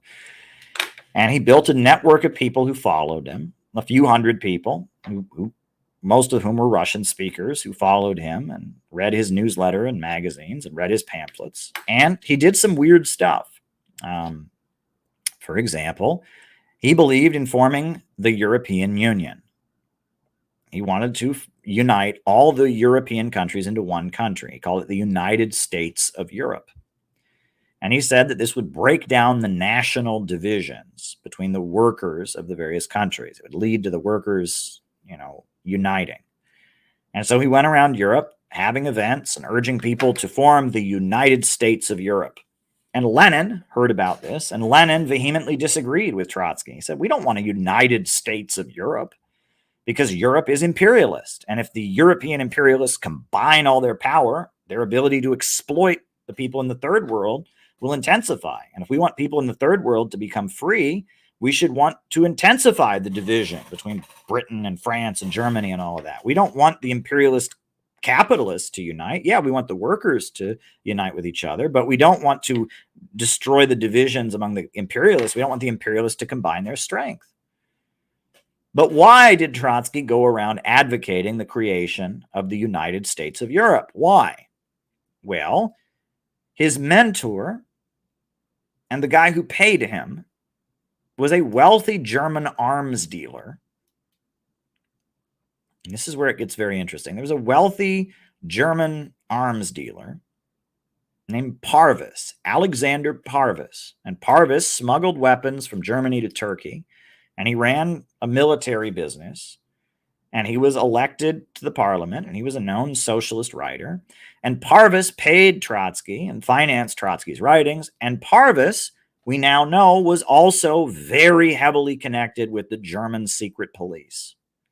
And so Parvis was this wealthy German socialist writer and arms dealer who just so happened to be involved with the German intelligence services. And he had a buddy named Trotsky. And he would write Trotsky big fat checks for his speeches. And he'd say, Trotsky, that United States of Europe, that's a good idea. Don't you think that would be a good thing? And Trotsky's trademark was a theory that he developed called the theory of permanent revolution. The theory of permanent revolution. And Trotsky admits that Alexander Parvis invented the theory of permanent revolution. He didn't think of it. Parvis thought of it. Alexander Parvis invented the theory. Trotsky, on the other hand, he just developed it, but it was Alexander Parvis, this German intelligence officer, who invented the whole thing. And what was the theory of permanent revolution? The theory was that if a country in the colonized world had a revolution, all it could do was march communism into the West where it really mattered, that the peasants are an inherently backward class. Any peasant society can't have a socialist revolution, and that you need to have a government that, it represents the working class but oppresses the peasants, and that once they take power in a developing country, they then, all that matters is marching revolution into Europe, because only at the center of Western capitalism can you really have socialism. That socialism can only come as the sequel to capitalism, right? That if a society isn't fully capitalist, it can't become fully socialist. So the only place that can really become fully socialist is the Western countries. So that's the theory of permanent revolution, is that until the revolution spreads to the centers, to New York City, the foundry where the fate of mankind will be forged, until the revolution spreads to London and Germany, it doesn't count. And that peasant countries, especially, if you still got a big peasantry, you definitely cannot have a revolution. That was Trotsky. Trotsky and Lenin really didn't like each other. And Lenin had a meeting in 1903 in London where he gathered all these Russian exiles. And he said, I'm forming a party of new type. I'm going to form this central committee. And Trotsky, he was against it. And he quit. And Trotsky didn't agree, this is very important, with Lenin about the Social Democrats being the enemy. As far as Trotsky was concerned, the Social Democrats, they were our people. They just kind of lost their way. And he wanted to be the radical Social Democrat. And Trotsky formed his own group. Lenin formed the Party of New Type, but Trotsky formed the August Bloc. And the August Bloc was a group of more radical Social Democrats. And the idea was that they would be Social Democrats, but they would be against the war. They would be Social Democrats, but they would still be revolutionary. And they would be the radical wing of the British Labour Party. They weren't going to break away and form a new party. They'd be the radical wing, the militant minority, the militant tendency in the Labour Party. They would be the radical wing of German social democracy. They'd become the radical wing of sewer socialism in America. They'd become the radical faction within the wider social democratic movement. And Lenin said, no, we want nothing to do with these people. We want to go lower and deeper to the real masses. And Trotsky said, no, we want to be part of the social democratic movement. We're just going to be the radical faction. And so Lenin and Trotsky disagreed with each other.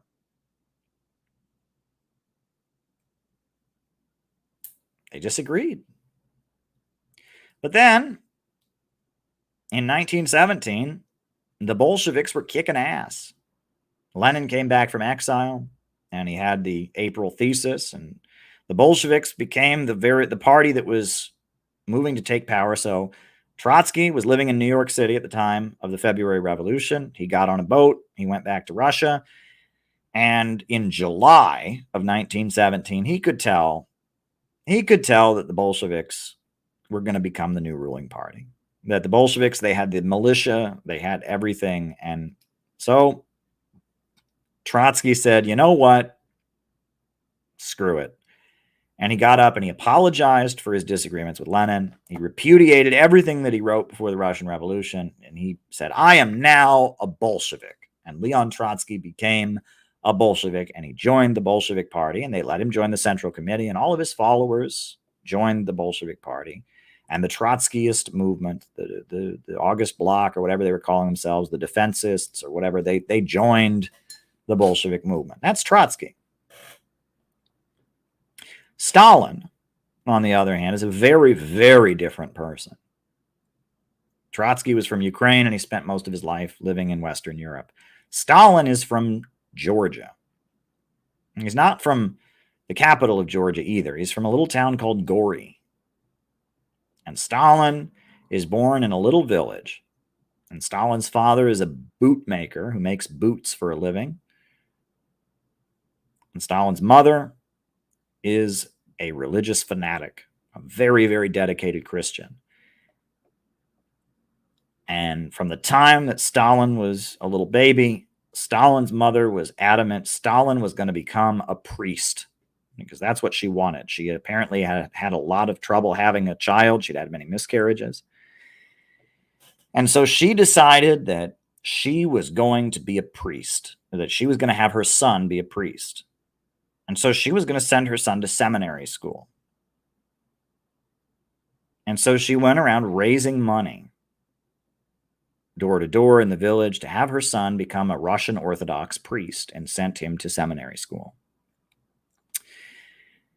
And Stalin's father, on the other hand, did not want his son to be a priest. He wanted his son to be a bootmaker. And Stalin's father beat up Stalin's mother a lot. And Stalin's father was frequently, he didn't really live with the mother. They separated. Stalin's father was an alcoholic. And Stalin was a little child. And frequently, Stalin's father would kidnap Stalin and take him back to his home and try to get him to be a bootmaker. And then the mother would go and kidnap him back to her home and try to get him to be a Russian Orthodox priest.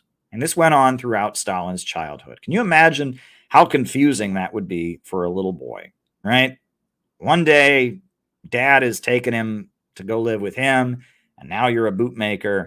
And then the next day, mom is taking him back. No, you're going to be a priest. Well, long story short, Stalin ends up going to seminary school.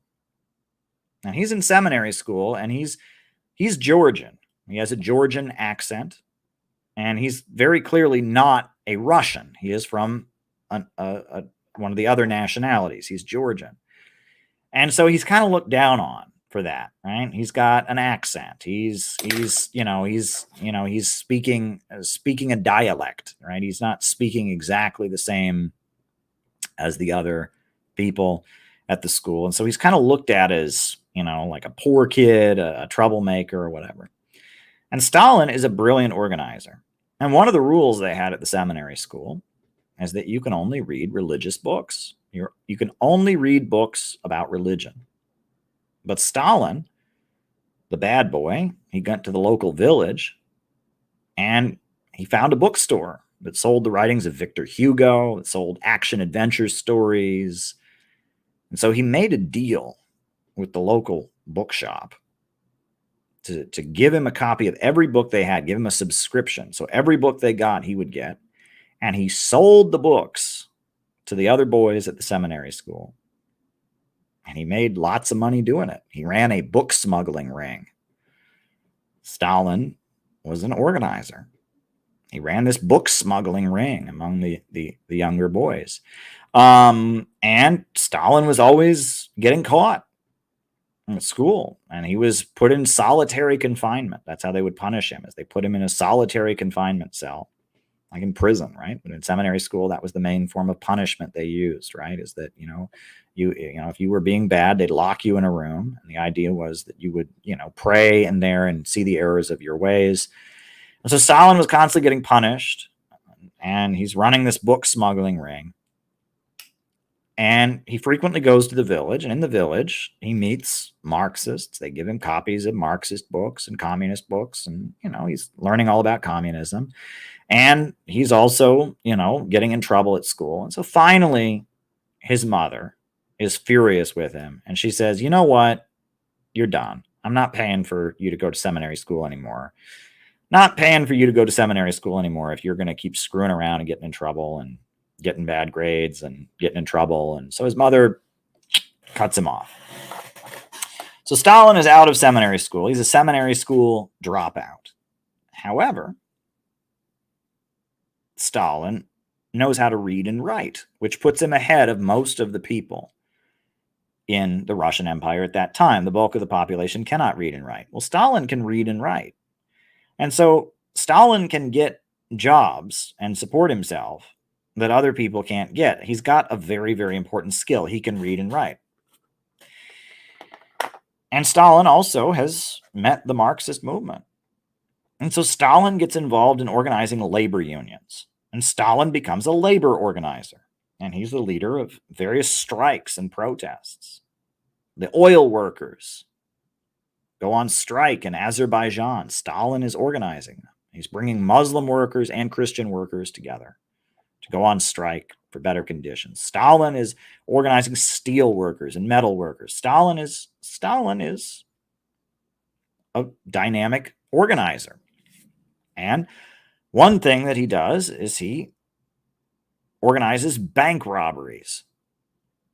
And the Bolsheviks go and they rob banks in order to make money, in order to raise money for their movement. They go and they rob banks. Well, Stalin organizes bank robberies.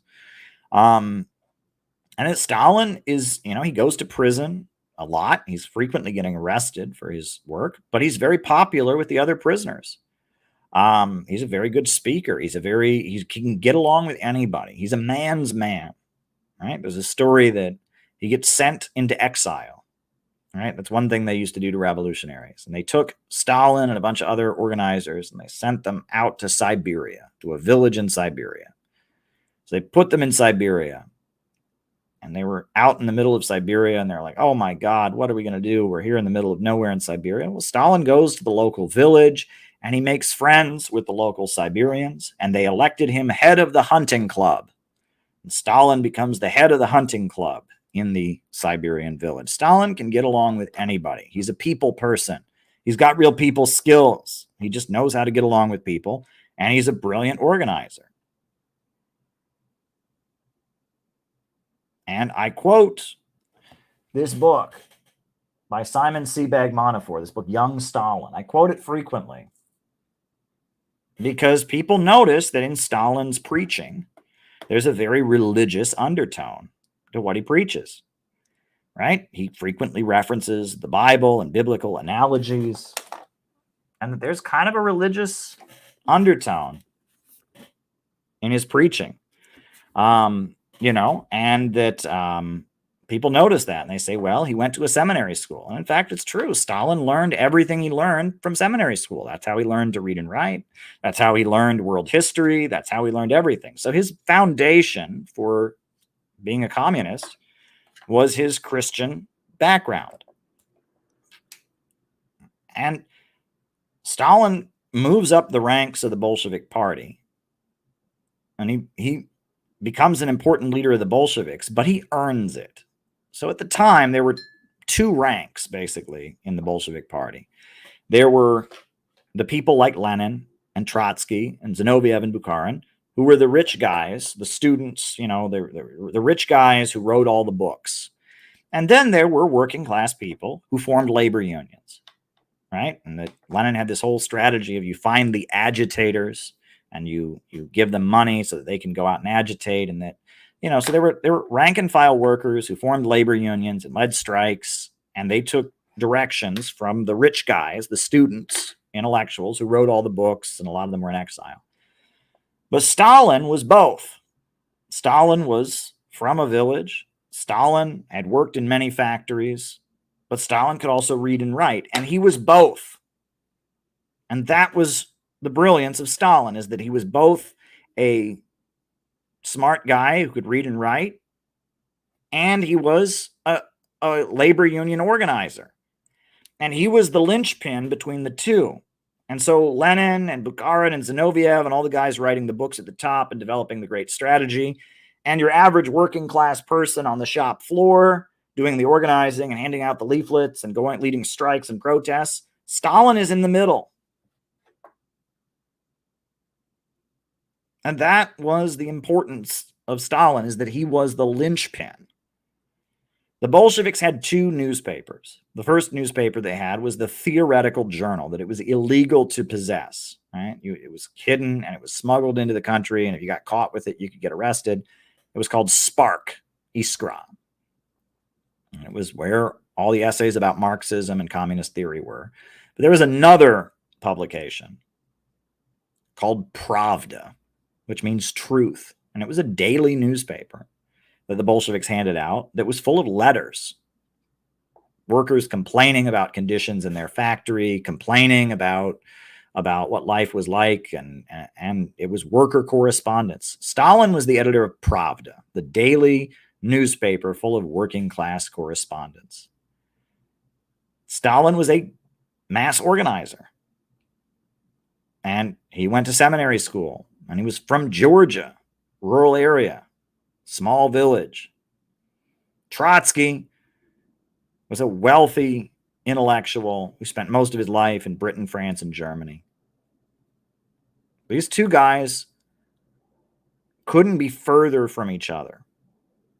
Stalin and Trotsky. And they represented two very different things. Stalin represented the bulk of the people of the Russian Empire, the poor people who wanted jobs and education and development and lived in a civilization that was defined by the Russian Orthodox Church. Trotsky represented intellectuals, smart people, rich people who believed in communist ideals, rejected religion, wanted to create heaven on earth, right? And were in awe of the West, right? The West was the best as far as Trotsky was concerned. His theory of permanent revolution said communism only matters when it gets to the West.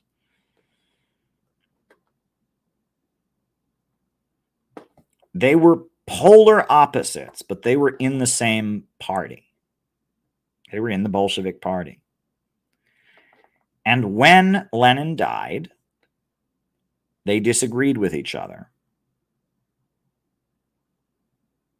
And they separated from each other, obviously. Stalin eventually became the leader of the Soviet Union.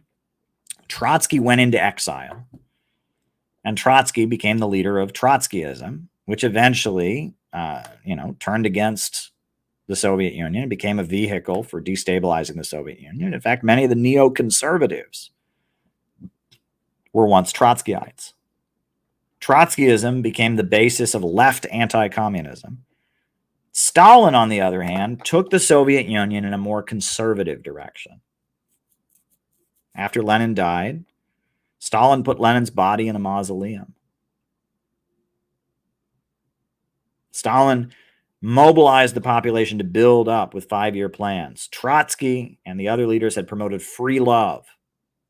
Stalin, on the other hand, promoted the Soviet family. He outlawed abortion. He outlawed homosexuality. Stalin brought back the Russian Orthodox Church. And Stalin was the Soviet Union was a weird hybrid. You had the very, very radical left-wing modern ideas of the Bolsheviks, and then you had the deeply, deeply conservative Russian peasantry. And the Soviet Union was a hybrid of the two. On the one hand, women were engineers, women were leaders of the military. But on the other hand, homosexuality, forget it. Abortion, forget it. Right? Later in the 60s, abortion became legal, but during the Stalin years, there was no abortion. Right? There was loyalty to the homeland. There was nationalism. And the main thing that Stalin went around doing was encouraging people to work hard, giving people awards. They had Stakhanovism, which was, you worked really, really hard. If you worked harder than anybody else, you got a medal, a special award, and a cash bonus for working really, really hard. And as they were mobilizing the country to build itself up with 5-year economic plans, the people who worked the hardest, the people who put in the most extra hours at the steel mill, or the women who had more than 10 children, if you worked hard, you got a medal. You got honored. And Stalin's job as the head of the Soviet Union was to go around visiting people's factories, visiting people's workplaces, and giving people awards all the time. Stalin and his method was very much, it was almost like, imagine that the Soviet Union was a giant corporation and he was the CEO. And his job was to motivate everyone to work really, really hard, to be as productive as they possibly could, to raise the country up. And they did it. The 5-year economic plans were something the whole world had never seen. They raised the whole country up from poverty. They industrialized rapidly. They increased living standards. I mean, it was utterly amazing what the Soviet Union accomplished.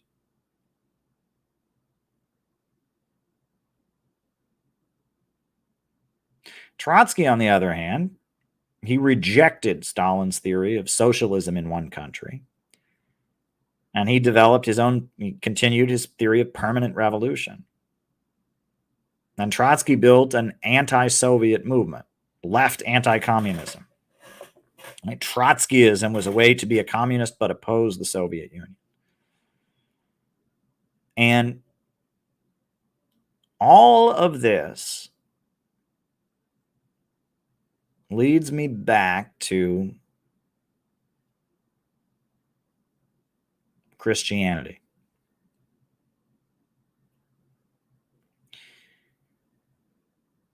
Because, as I said earlier, there are many people in Russia, it's certainly not the official position, but there are many people in Russia who believe that Stalin was a Christian.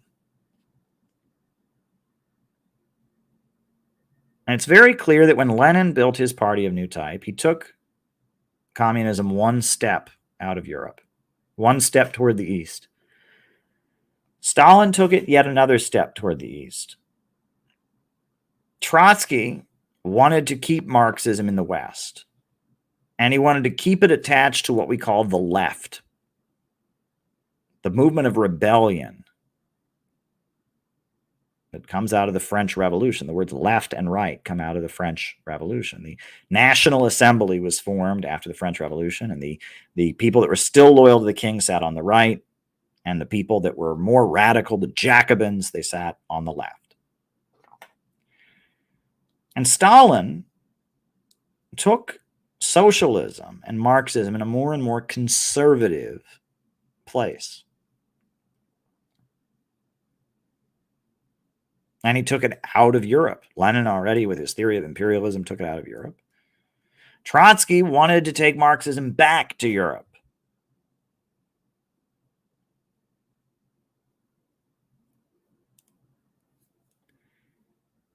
Stalin saw socialism as a way of bringing order to the world, of rationally controlling the means of production so that countries could rise up from poverty with 5-year economic plans, build more prosperity, eventually lead to that stateless, classless world of vast abundance. For Stalin, socialism was about order. For Trotsky, socialism was about chaos. For Trotsky, socialism was about the rebellion, about tearing things down.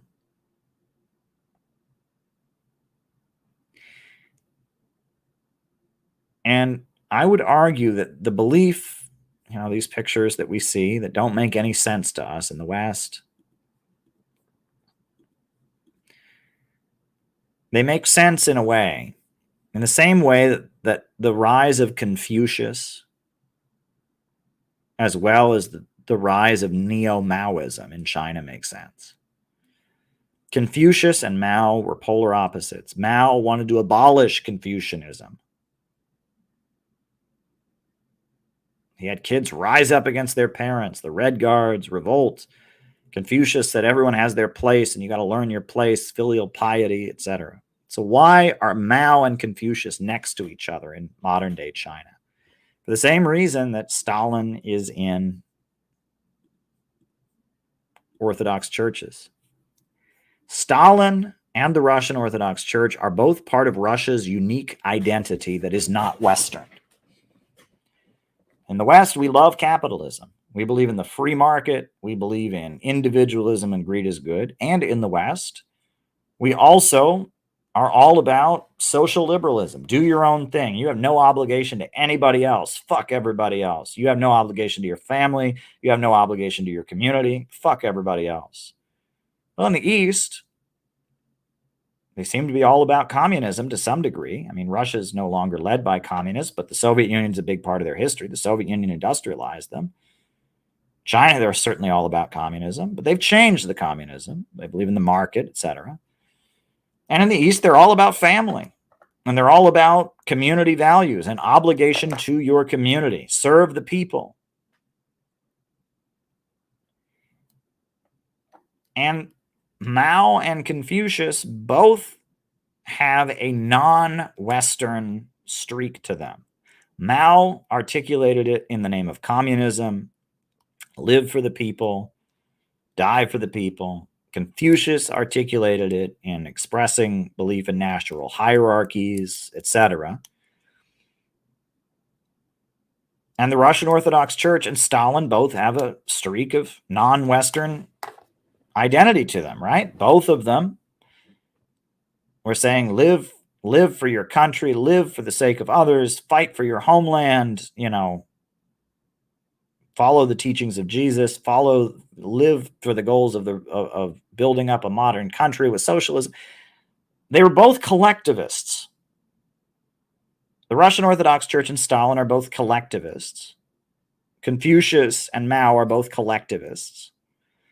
And they are in rejection of the culture and economic system that is coming out of the West, which is radical individualism, atomization, and breaking down of all sense of loyalty that people have to each other. And this is where Dugin and the fourth political theory gets important, because they are very astute observations.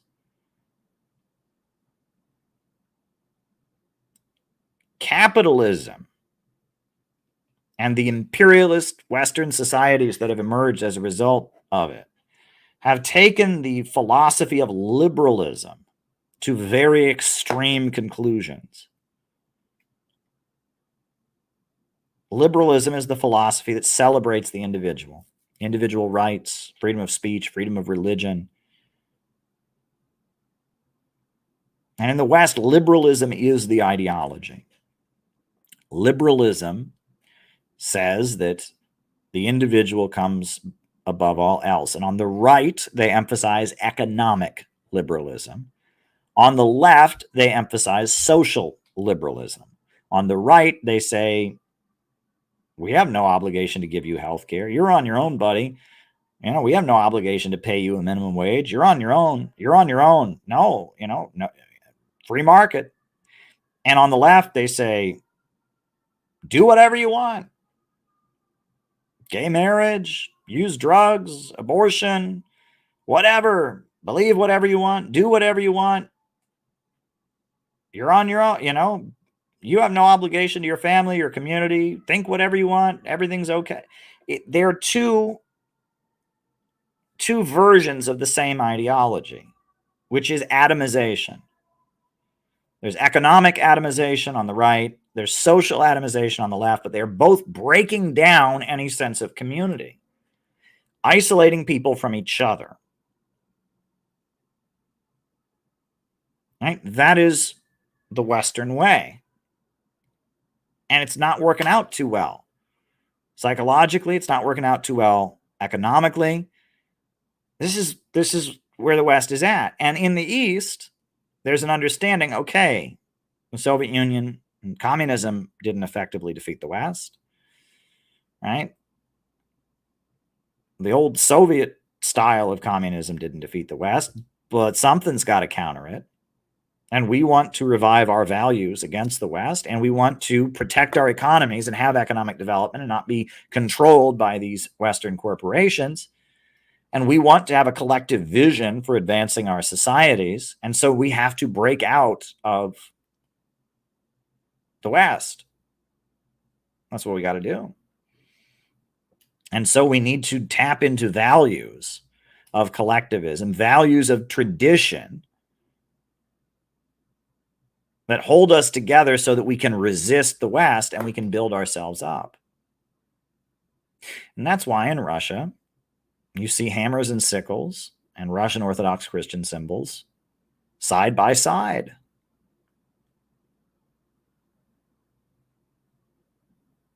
Just like you see Mao and Confucius side by side in China.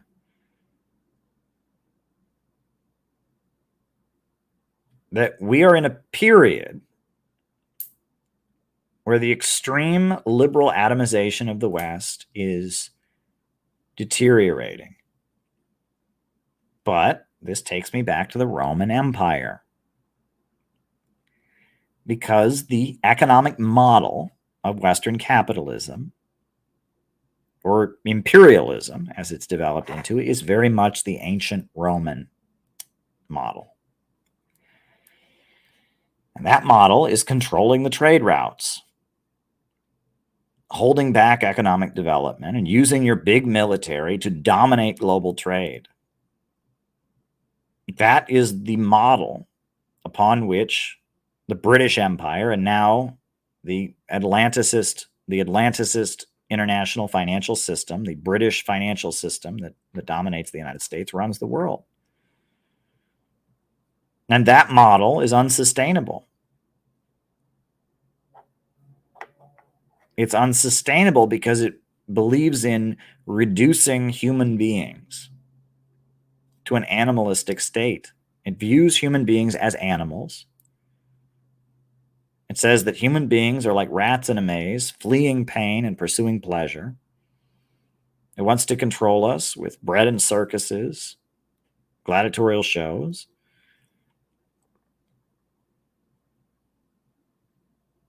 And it's leaving a lot of people in a very, very empty place where they don't know what to believe in. But yet the overwhelming majority of us are proletarians, wage workers, men of no property. And they look at us with contempt as the breeder class.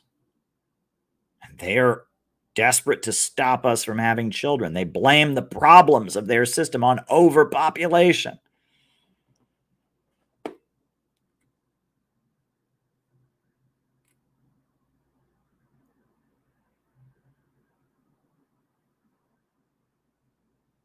And the root of the economic crisis we're in is exactly what Marx talked about. Technology reducing the role of the worker at the assembly line. More goods being produced, but people not being able to buy them.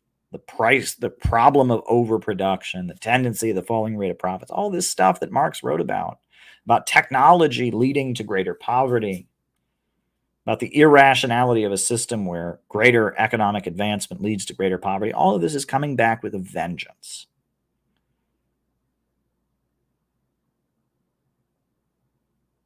And in this strange new world that we live in, where we're watching the irrationality of the capitalist mode of production, where profit defines production, play out amid the cultural and social decay of radical liberalism, communism and Christianity, while they may have seemed like enemies in the 20th century, they seem to be oddly matched. They both believe that one should live for a higher purpose, that one should sacrifice for others. They both seek to build a mass movement of people who give the whole of their lives to sacrifice for a greater cause. They both seek to destroy empires. They both seek to break down the radical individualism. Love your neighbor as yourself. Think about that. Sigmund Freud mocked that phrase because he said it's impossible. How could you ever care as much about your neighbor as you care about yourself? It's not possible. You cannot go into your neighbor's brain. You cannot have your neighbor's body. How could you possibly ever love your neighbor as yourself? What's the point? You can't, but you should try. You should try. And that the whole struggle of human beings is to try to be Christ-like, to try to love your neighbor as yourself, to try to live for the sake of others. And both communism and Christianity say that if we can defeat the dark forces that rule the world today, we can build the Garden of Eden again. We can build a world of abundance.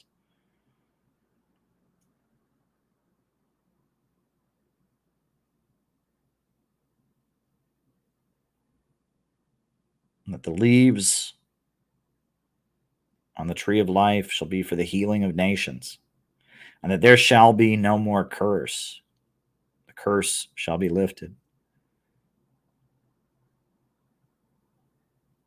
And what I'm telling you when I talk about Stalin and Trotsky and Christianity and the Roman Empire is that we are living in very, very important times. Times where things take on very different roles and meanings than they have taken in the past.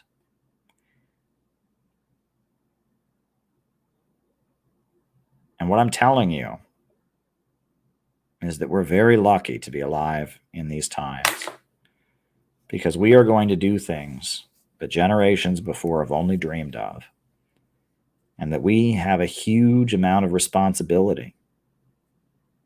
I believe we were brought into these times for a reason. And I believe it's a great honor that we've been brought into these times. And I believe we have a task to carry out. And I would like to see that task achieved as successfully as possible. And on that note, names and locations, folks, names and locations. I will call you all out as I see you. Who is with us tonight? Names and locations, names and locations. I will call you all out as I see you. Who is with us? And then we'll start answering super chats. It's late, but I got talking. So there we go. Names and locations. Who is with us tonight? Names and locations. Bob in Troy, New York. Jenny in Cincinnati. Brooklyn in the house. Phil High. Lawrence Johnson in Chicago. Dan Niswander in the LA area. Rice from Adelaide, Australia. David in Nevada City, California. Mr. Wonderful in Quanos, South Arizona. Patch in Arizona. Matt in New Jersey, Alex in Brazil, Scott in Maryland, Denver, Colorado, St. Joseph, Missouri, Anthony in Detroit, John McCarthy in Chicago, Oregon, Scablands, Washington, Kansas land. Welcome. Thank you for your work. Mr. Chopin says, Master Jack in South Africa, St. David's, Bermuda, Paul Zenev gives me a smiley face. Conrad from Poland, Ryan in Kansas City, Stu from Perth, Australia. Hello from Seymour. Welcome, Seymour. Good to have you with us. Names and locations, folks. Names and locations. Anybody else?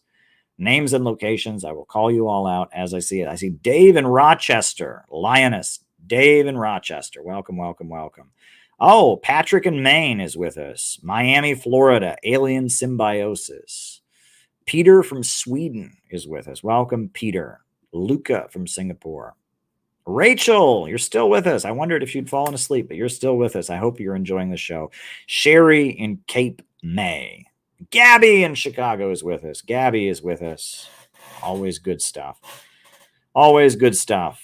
Richard in Arizona. Welcome, Richard. I hope people are enjoying the show. I really, really do. I really, really do.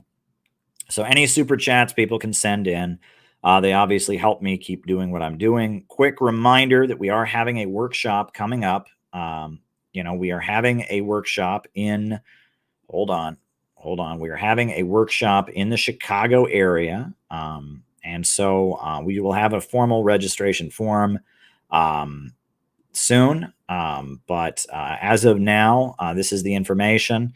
It's Working Families First, Build the Economy, Not the Empire, October 12th, all-day workshop, Chicago area. So I hope that you all will join us. As I told you all, I'm in a little bit of a weird spot. As of now, I'm still gainfully employed, and I'm not indicted or arrested, but they could do, the government could, put me in a bad situation in both of those ways at any point, but I will keep going. I will never surrender, but super chats are always appreciated. They bring me and my wife a new level of security. So I'm going to start answering people's questions. I don't see any Rumble rants that have come in, so I will be answering people's super chats as they come in. We've got 8 super chats that have come in, so send super chats. First, we got John McCarthy. He says, Trump and RFK wrote an op-ed that every single candidate should endorse. That op-ed blew my mind. Look, this is crazy. And I was talking to Garland Nixon today, and he made this point as well. The fact that a Ukrainiac tried to kill Donald Trump. A Ukrainiac. And the fact that Donald Trump's son, Donald Trump Jr., and RFK wrote this op-ed. Things are lining up. It's almost like this election is turning into a referendum on sending money to Ukraine. It really is. And I feel like Trump people are more and more going to be supportive of Russia and going to be hostile to the Ukrainians. And Kamala Harris has just made Ukraine. I mean, it's getting wild. It's getting wild. And if this election turns into a referendum on Ukraine, we know where the American people stand. They don't support sending billions of our money. They want the war to end. They're not on board with an all-out anti-Russian crusade. So if this ends up becoming a referendum on Ukraine, I think Trump is going to win.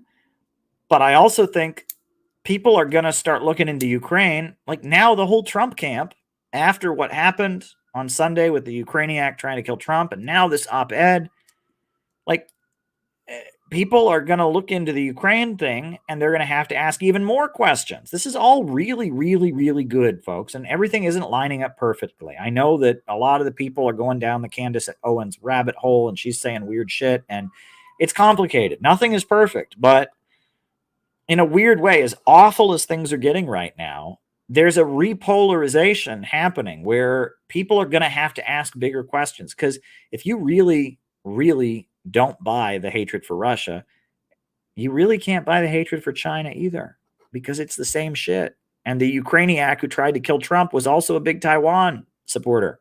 And Russia and China are closer than ever. So you really, really have to kind of, the more you dig into the Russia thing, which the whole Trump camp is doing right now, the more you dig into that, the more you're going to have to become anti-imperialist. And you know what? Iran and Russia are very, very close as well. Right? And that even though the Trump camp is super pro-Israel and super anti-China, Russia is super pro-Iran and super pro-China. And Trump is already friendly to North Korea. And it's like, it's polarizing. Things are lining up in a very interesting way. Look, I want Trump to win. And if Kamala Harris wins, I worry about what that might mean, you know, for my own safety, but also for the future of the country and all of that. But at the same time, no matter what happens in this election, the alignment, the polarization, things are moving in a direction where a lot more people are going to be open to anti-imperialism. That's clear. And they're going all out against RT.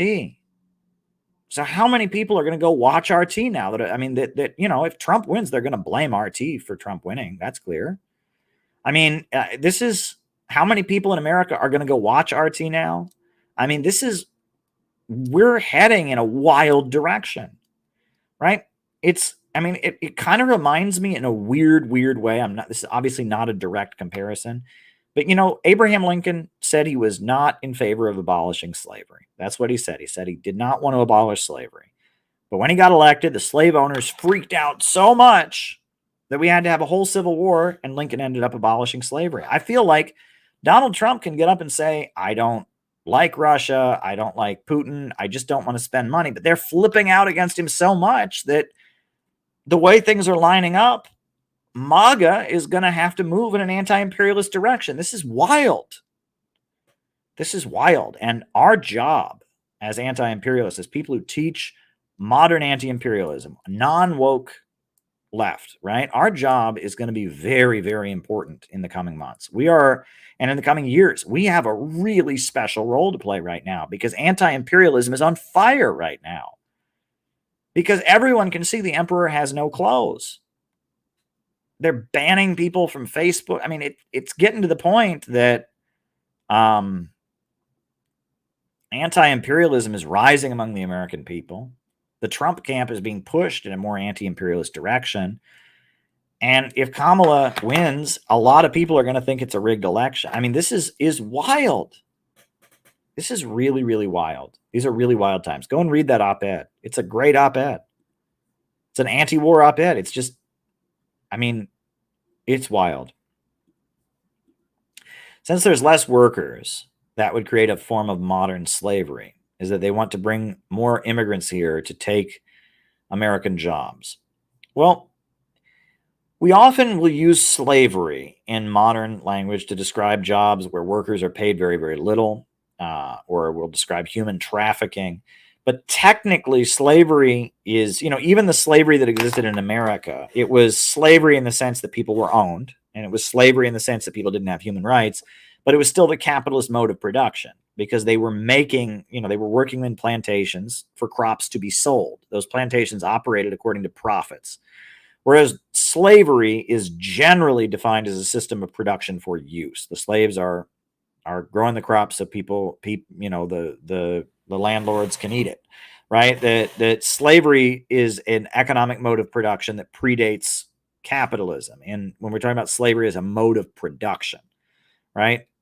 Slavery under capitalism, it's a form of capitalist exploitation where the worker doesn't get paid and is literally the property of someone else, but it is still production for profit, right? And the slavery of the South and the exploitation of immigrant workers nowadays, even if they are literally trafficked slaves, they're still working to maximize profits. They're still making products or performing services that result in profit for the owner, right? And so it's not slavery as a mode of production. It is slavery as a means of ruthless capitalist exploitation, right? Yes, mass migration is bad for everybody, right? And we don't need to demonize immigrant workers, and we don't need to scapegoat immigrant workers. But at the same time, we can't pretend that this situation where people are coming in from all over the world and can't live in their home countries, we can't pretend that's a good thing, which is what I frequently hear liberals do. Liberals make it sound like, oh, it's great, it's the American dream. No, it's not. The fact they find dead bodies along the Mexican border every day, not good.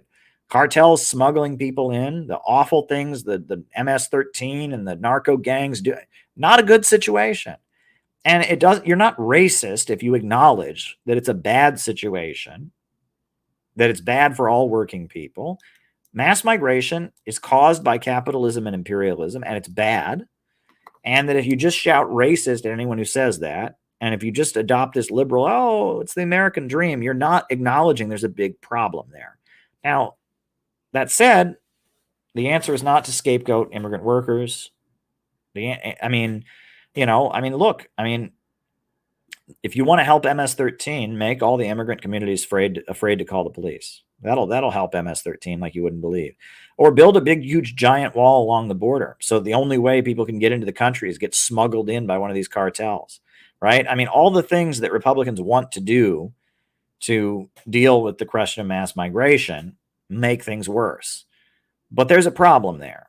And I'm not racist for pointing out there's a problem there. The fact that so many people are fleeing to come to the United States because they can't live in their homeland, that's a problem. And it is the imperialist economic system that is bleeding countries in Latin America dry.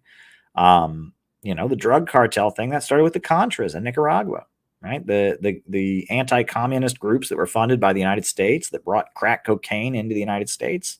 That's where all that came from. And so the problem is capitalism and imperialism. The answer is economic development. But you can't, the left just wants to pretend like everything's fine. It is not fine. It is not fine. All right. Caleb, shouldn't a country's natural resources be used, sold, and mined for the benefit of citizens? Yes. And not privately owned? Yes. Absolutely. I think that the oil beneath the ground, the coal and the timber and the natural gas, all of that should be public property, and it should be used for the benefit of the whole country. And the natural wealth of the country should go to make the country wealthier, not to enrich international bankers, which is what happens right now, right? Right now, we got loads of oil in America, in Texas and Louisiana. We got loads of natural gas, especially with fracking. But all the profits are going into the hands of international bankers. Big ultra monopolies get rich, and our country is getting poorer. How is this right? All these communities, Pennsylvania, Ohio, all these places where there's all this fracking, Montana, all these places, all billions of dollars are being made, and those communities and neighborhoods are getting poorer. It's wrong. It's an international financial system that is impoverishing people. We need an economy that works for us. We need a government of action that will fight for working families.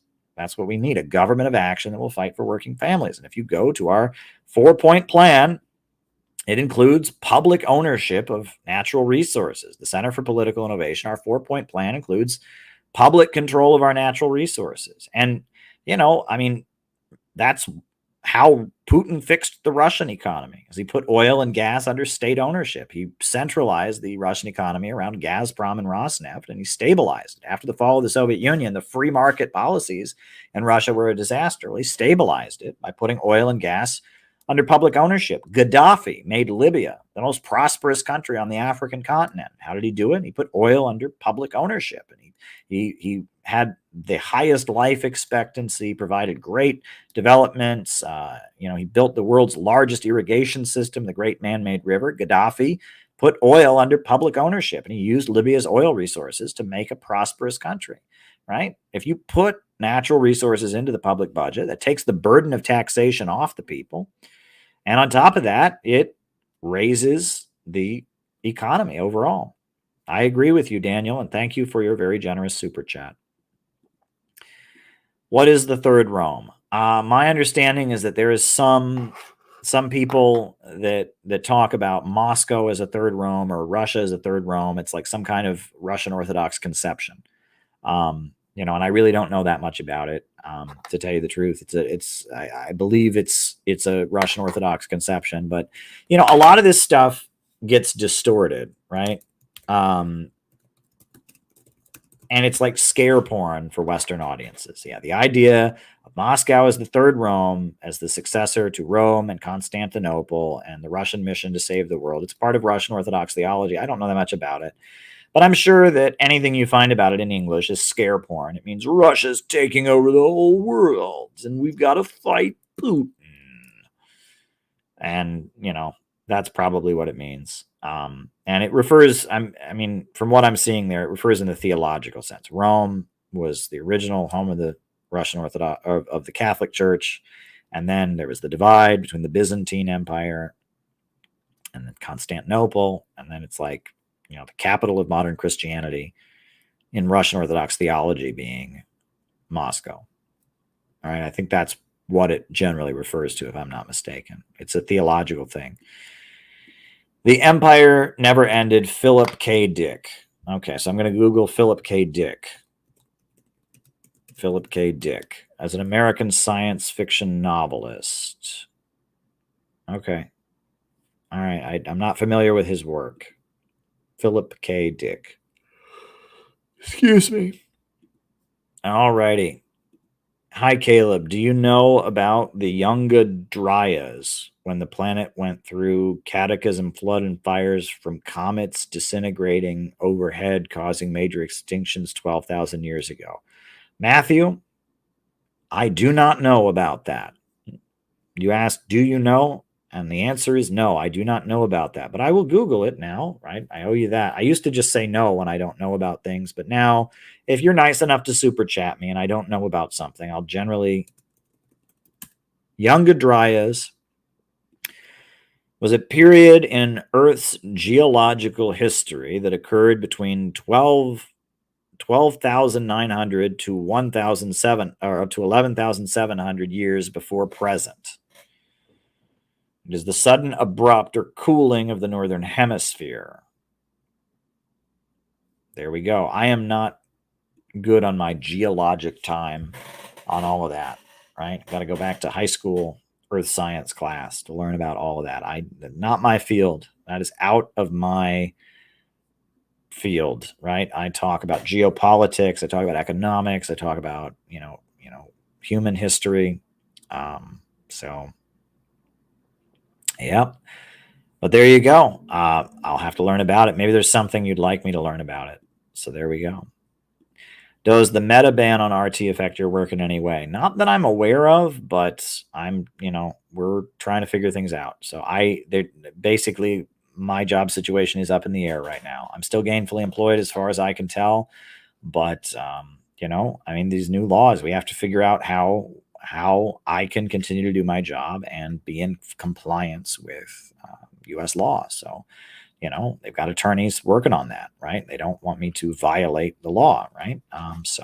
We'll find out soon what I can and cannot do, legally speaking. And it's a little scary for me because, I worry about my income. I worry about a lot of different things, but, and they could come arrest me at any time too, right? The American government is pretty nasty, and they could decide a lot of different things. I don't want to give any hints, but I haven't done anything illegal as far as I'm concerned. But does that really matter? Look at the Uhuru case, so I don't know what could happen, but I've learned that you cannot live your life assuming, worrying about what might happen. If things happen, you deal with them. So, if my job and income goes away, I will deal with that. If I get arrested, if I get indicted, I will deal with that. But unless either of those things happen, I can't just live my life wondering if they will happen.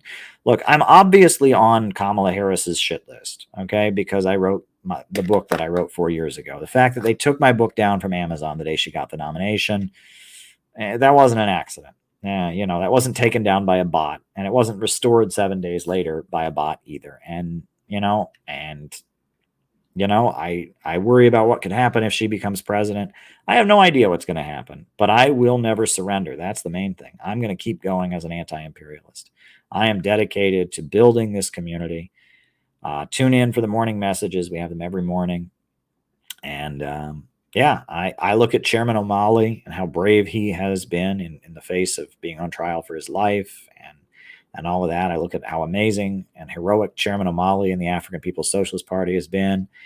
And so, I can deal with whatever comes, but I'm not going to worry about it. I'm just going to focus on doing the best I can, doing these streams every night, keeping up on anti-imperialism, giving interviews. I'm frequently giving interviews to Sputnik Radio, doing my Sputnik Radio interviews and, doing these streams. And I'm proud of the work that I do. I believe in what I'm doing. I vehemently believe in all that I'm doing with all my heart. And I'm proud to be an anti-imperialist. And I understand this in a way that, I really get this, right? It took me a long time to gain the knowledge I have. You have to travel, you have to get it. And a lot of people I listen to and they don't get it. They just don't get it. So there you go. All right. What's your opinion of Wilhelm Wettling? I have not heard of Wilhelm Wettling before. Wilhelm Wettling was a German tailor, inventor, radical political activist, and one of the first theorists of communism. Interesting. All right. Wilhelm Wettling was born in Westphalia. Political activity. Interesting.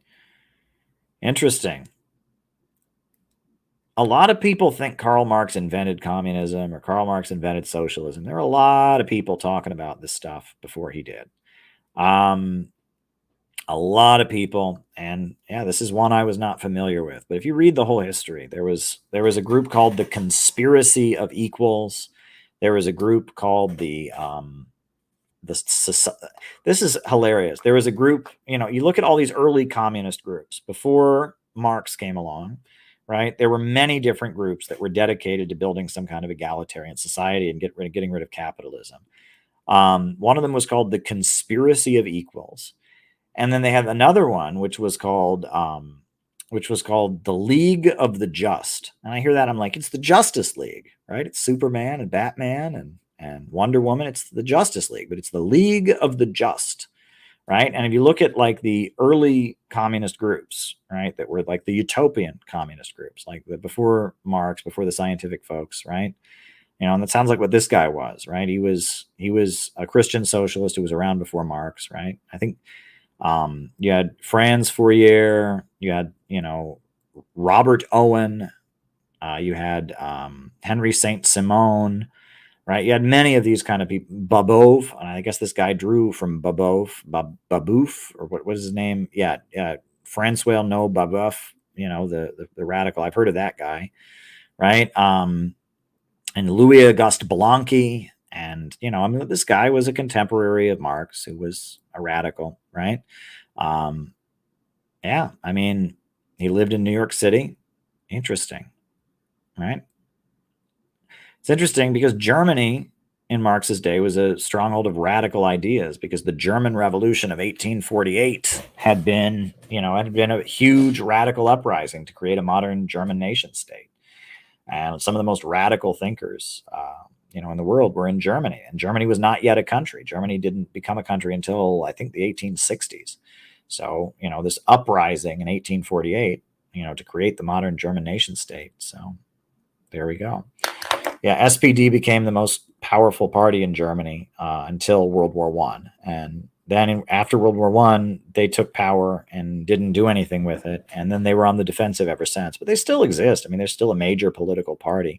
But they were the flagship socialist party. Karl Kautsky was their theoretician and leader, and they had millions of members, and they were the main party of German, of the Second International, of German social democracy, Second International. And Kautsky was their theoretician. And they took some radical, they called out Bernstein. Bernstein was the first guy to call himself a revisionist. And he's the guy who said the movement is everything, the goal is nothing. And Kautsky took some firm stances. On paper, they seemed like revolutionaries. But on paper, they seemed like revolutionaries. But in practice, it just deteriorated into, I mean, when the moment, and this is true, there's a lot of people who are really good at talking about all this stuff. There's a lot of people that are great at listening to podcasts and talking to other people. When it's time to actually do something, when it's time to actually build a group or actually organize, they're not helpful at all. I mean, and they just don't get it, right? And then just let them. I've dealt with so many people like this who just don't understand that this isn't online entertainment. It's not online entertainment, okay? It's not an internet fandom. And they just don't get it. I'm thankful that I'm old enough to have been in a communist group that did real stuff despite all of its problems, because now I get what being in a real group is like. And most people's conception of what this is you just listen to podcasts. They don't get it.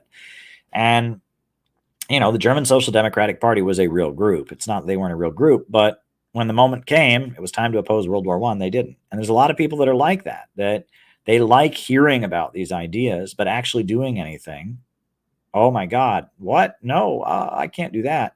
Right. They're just like paralyzed. And, like one of the vicious attacks that was put out on me was by somebody who was part of a group I was working with, not CPI, a precursor to CPI. And we got the opportunity to go to Venezuela. So they got the opportunity to go to Venezuela, and basically their family didn't want them to go. And I said, okay. And I was just like, okay. And I complained not about them, but about, why is it that we have this opportunity to send a delegation to Venezuela and no one wants to go? And they like flipped out at me in this childish, over the top manner, right? Just flipped out, in this like, oh my God, you think you're better than me, blah, blah, blah, blah. And I don't think I'm better than you. What's wrong with you? And it was pretty clear that they, again, actually doing anything, not having this be a form of internet entertainment scares a lot of people, right? And there's a lot of people that when it's time to actually do something, a lot of people get trapped, right? And they're trapped by their life and all of that. This is what I tell people. I'm a person that does things. I am not a person who sits around talking about things.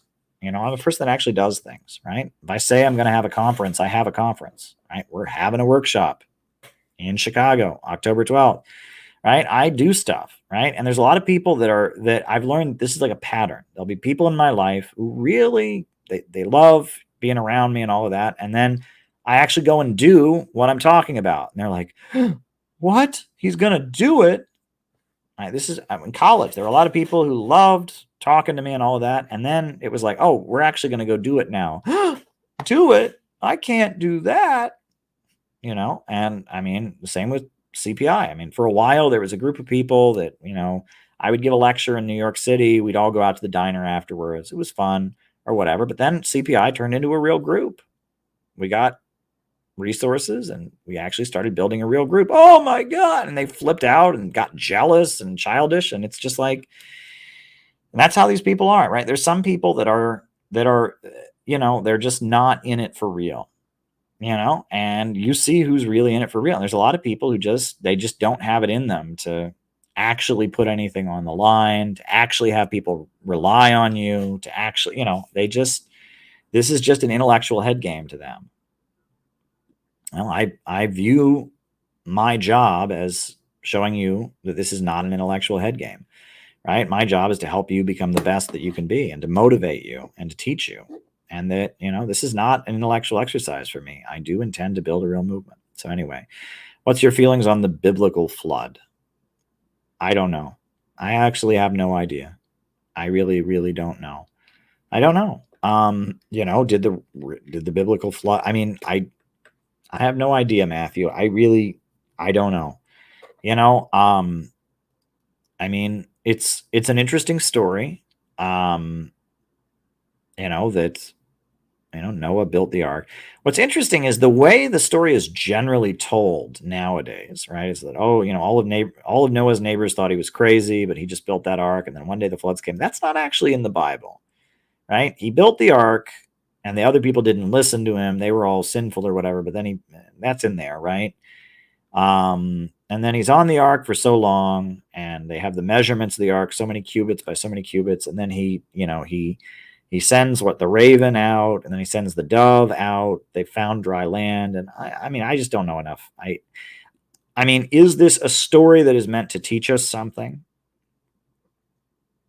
Right?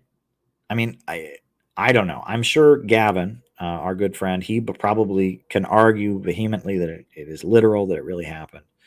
Right. And some people have said that in the ancient world, there's many, especially in that region, there's many myths and stories of a great flood. And I don't know. I just don't know. I really don't know. I don't know. I will just say, I don't know. It's obviously a very, very, very important story. Because there are many stories that get passed down for generation that faded away. That story has been preserved, and it is in all of the Abrahamic faiths hold that tradition, and it's in some other faiths too, have a version of that story, from what I understand, right? There are other faiths that that are in Europe and Asia that talk about that, a great flood and a ship and stuff like that. So it is a story that really hits home with a lot of people. And it's a story that, again, is it just that it was meant to tell us something? Is it reminding us of God's power that, at the end of the day, a flood can come and sweep everything away? I mean, what exactly do you get from it, right? The way it's generally told nowadays is, the neighbors all thought Noah was crazy, but he was right all along. There's an element of that, but I don't see that exactly in the original story. It's there to some degree, but it's like that Noah was faithful. Noah was a religious believer who had not lost touch with God, and that mankind had become sinful, that God just decided he was going to do a clean sweep and let Noah and a couple others start over. I don't know. Right. Right. And, I will tell a funny story though. So when I was in high school, this is not a politically correct story either. When I was in high school, I remember that I knew Gavin would be all over this. You're the best, Gavin. Go to Gavin for this. Gavin can tell you all about, all of that. When I was in high school, I remember that there was during study hall, you could go and talk to the pastor. They had this thing where the pastors were available. So to not sit silently in study hall, you could go into this other room and talk to the pastor. So and they made it available, and it was there was a pastor available to talk during study hall. I remember I would do it, just because I was an atheist then. So, and the pastor they had talked to us was a creationist, obviously. And it was you would just sit there and you could ask them about anything, I would read a couple Bible verses to you. What's on your minds today, kids? So I remember, and this is a public school, by the way, this is completely illegal, but whatever. Anyway, they could never do this in New York City, small town, Ohio. So, study hall, and you can go to the library, you can go to the computer lab, or you can talk to the pastor. So we went and go talk to the pastor. So I'm sitting sitting in the classroom. There's 20, 30 of us there. And the pastor's like, what's on your minds? So somebody asked the pastor, why are there different races? If we all come from Adam and Eve, why are there black people? Why are there Asian people? Why are there other races? And then the pastor told us about Noah's flood. And there were black people in the room. And I remember thinking, whoa, And the pastor read to us about how Noah's son, Ham, after Noah got out of the flood, after the flood was over, Noah got drunk and was naked and fell asleep. And Noah's son, Ham, looked upon his father in lust, and he was gay for his dad. And so God was just so horrified with Noah's son, Ham, that he turned his skin black. And that's where black people came from. And he said this with a straight face in a room with like 2 black people in the room. And I was just like, did this just happen? That nowadays no pastor would ever say that. But yeah, he said that, black people were created because Noah's son, Ham, had homosexual feelings for his father and looked at Noah naked in lust. And that's how black people came into existence. Now, that's pretty wild. And I don't think most fundamentalists believe that at this point. Gavin says it's not in the Bible. But yeah, I mean, there's something in the Bible about Noah's son looking at his father naked or something, but I don't know. I mean, let's look it up, right? Noah's son Ham. Something like that is in the Bible. I don't know if it says that's where Noah's son Ham, right? And Noah awoke from his... Okay, so here we go. This is what is in Genesis 9:20. And Noah began to be a husbandman and planted a vineyard, and he drank wine and was drunken, and he was uncovered within his tent. And Ham, the father of Canaan, saw the nakedness of his father and told his 2 brethren without. And Shem and Japheth took a garment and laid it upon their shoulders and went backward and covered the nakedness of their father, and their faces were backward, and they saw not their father's nakedness. And when Noah awoke from his wine and knew that what his youngest son had done to him, he said, "Cursed be Cain, a servant of servants shall be unto his brethren." And he said, "Blessed be the Lord, the God of Shem, and let Canaan be his servant. God enlarge Japheth, and let him dwell in the tents of Shem, and let Canaan be his servant."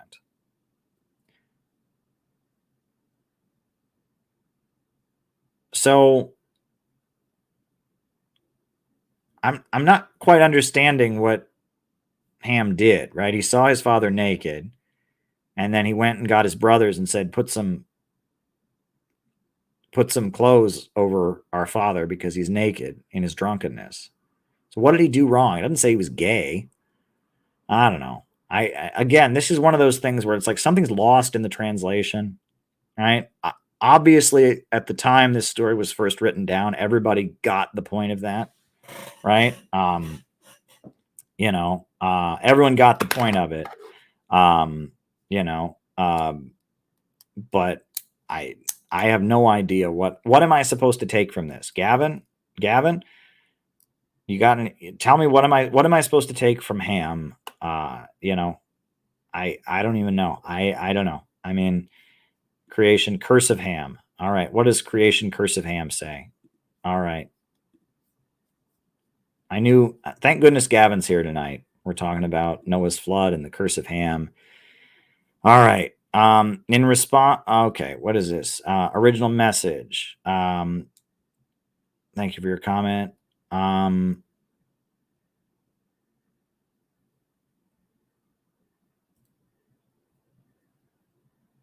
Okay, I'm looking through this. All people come from Adam and Eve, and after global Noah flood, the sons of Noah and the wives. The line of Ham is cursed their flesh. This is a regurgitation of the infamous curse of Ham. Allegedly, a dark skin has been around for a while, and while all people have sin in their nature, the line of Ham have an extra large curse. This is wrong. Okay, all right. I mean, that is a classically racist interpretation of the Bible. I just remember that hearing this small town pastor read us that out loud right? And I believe he said it predicted slavery, right? Because it's like, I think if I remember correctly, he said that like that he shall be the servants or whatever. It said, you know, he shall be the servants or whatever. I don't know, but anyway,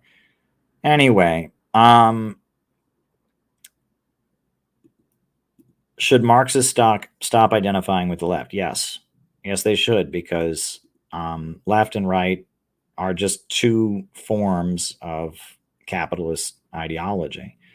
And, you know, if we advocate a centrally planned economy and if we are opposed to imperialism, we don't fit into the left-right dichotomy. We don't, right? I mean, if we identify with the global anti-imperialist movement, there's left pro-imperialism and there's right pro-imperialism. And, you know, what I was basically trying to say in my opening remarks tonight is I was trying to get you to understand that it's Western liberalism that's in decay and that things have changed, and that originally Marxism came out of the left, but it's the anti-imperialist bloc that exists today is not left in the sense that we're left over here, and that we should have no loyalty to the left. That has been my position for a really long time. I've talked about that in many different presentations. It doesn't make us right either, though. I mean, the right has its problems, but, you know, we have our own worldview. I mean, we believe in anti-imperialism. We believe in creating a planned economy for working people, right? I mean, what we believe doesn't make us left and doesn't make us right. And that's Peter Coffin's new documentary he's going to be releasing is all about that. And it's pretty good. Favorite director. That's interesting. So the name that comes to mind is Terence Fisher, right? I really like Terence Fisher because I like the Hammer horror films, right? For a long time, my favorite film was Frankenstein Must Be Destroyed. For a long time, that was my favorite film. You know, I'm not sure if it is anymore necessarily. Here, I'll show you the original theatrical trailer. I just want to make sure I don't get in trouble for showing this trailer. I'm seeing it on a couple different channels, so I can probably get away with showing this trailer. Okay, yeah. Oh, yeah, it's public domain. Okay. Yeah, for a long time, my favorite movie was Frankenstein Must Be Destroyed. I would say now, I don't know. I like various directors. I do enjoy, I will say Baz Luhrmann makes good movies. I mean, you know, the version that he did of Great Gatsby and the recent Elvis movie by Baz Luhrmann, they're both great. You know, I really enjoy them, and the way he does with the music and the plot and all of that. I mean, Baz Luhrmann does a great job. I must say, I really do. Whenever he makes a movie, I mean, and for a while I didn't even know his name, but I would see the movies that he would make, and then someone said, "Oh, those are Baz Luhrmann movies," and it's like, well, yeah. I mean, he does a good job. I mean, he makes a good movie. What can I say? I mean, you know, if I want to be entertained, I mean, he makes movies that entertain me. You know, I mean, the Stanley Kubrick films are enjoyable. I think they're it's a little weird how Stanley Kubrick films like get, you know, like they're like the greatest films ever, according to everyone. I mean, I enjoy them, right? I enjoyed Spartacus.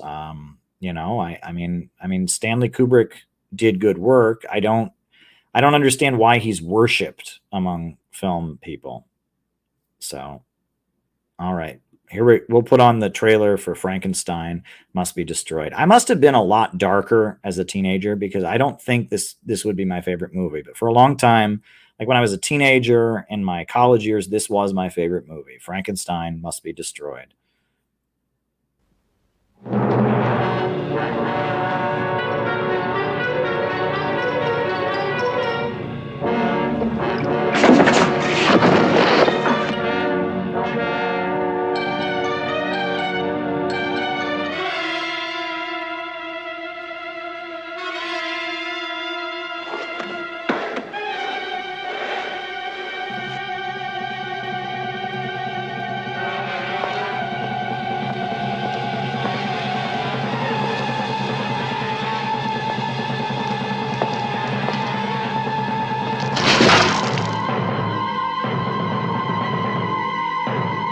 transplant his brain.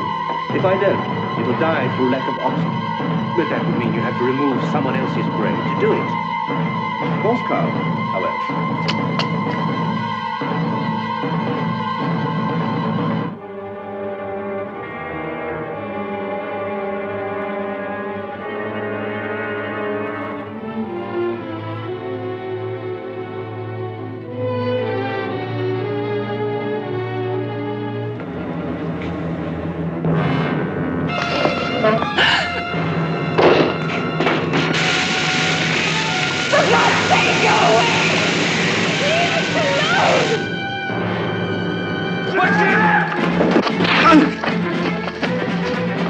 What have you done to him?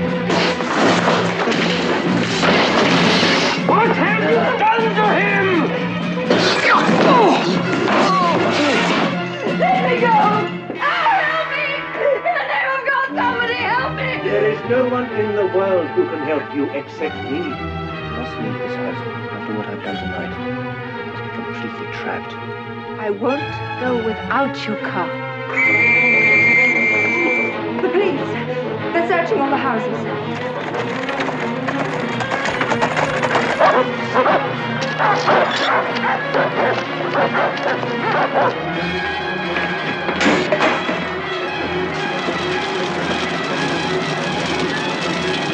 You have chosen to explain and repeat.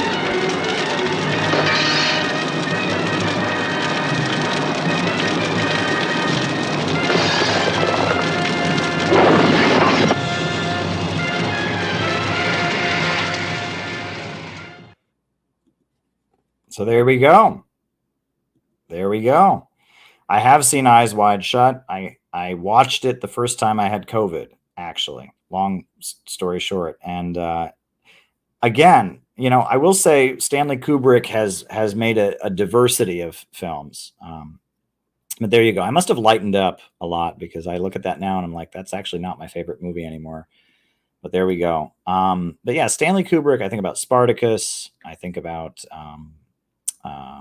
what else did he make, right? He did Full Metal Jacket and he did Eyes Wide Shut. These are like very, very different films. So there we go. Favorite director. Oh, I already did that one. All right. Favorite meal and cook and takeaway. What does that mean? Cook and takeaway. Matthew, I do apologize. I'm very weird about food. I'm a strange person when it comes to food. So I can't really answer that. You know, if I don't want to expose how weird I am about food. I am, you know, it's weird. I wonder if I might be a super taster. And I've heard that some people, their sense of taste is exaggerated. They have more taste buds. I am very weird about food. Extremely weird about food. You know, to the point that it annoys other people in my life. I tend to eat the same foods over and over and over again, like every day. It's one thing I do. Right now, I'm actually doing one meal a day. I am doing a 1 meal a day diet. I'm doing it for 7 days. Last time I did a 1 meal a day diet, I did it for 5 days. And it wasn't a diet. It's more of a spiritual thing. It's like a fast I'm doing, basically. But I did it for 5 days. And afterwards, I felt amazing. So this time I'm trying it for 7. I'm going to try it for 7. I'm on this would be day, what? So Saturday was the first day I did it. Sunday, Monday, Tuesday. This is day number 4, right? I ate at noon today. I'm going to go to sleep. Tomorrow I'll eat at noon. And I will do it until Friday, right? You know, and you know, I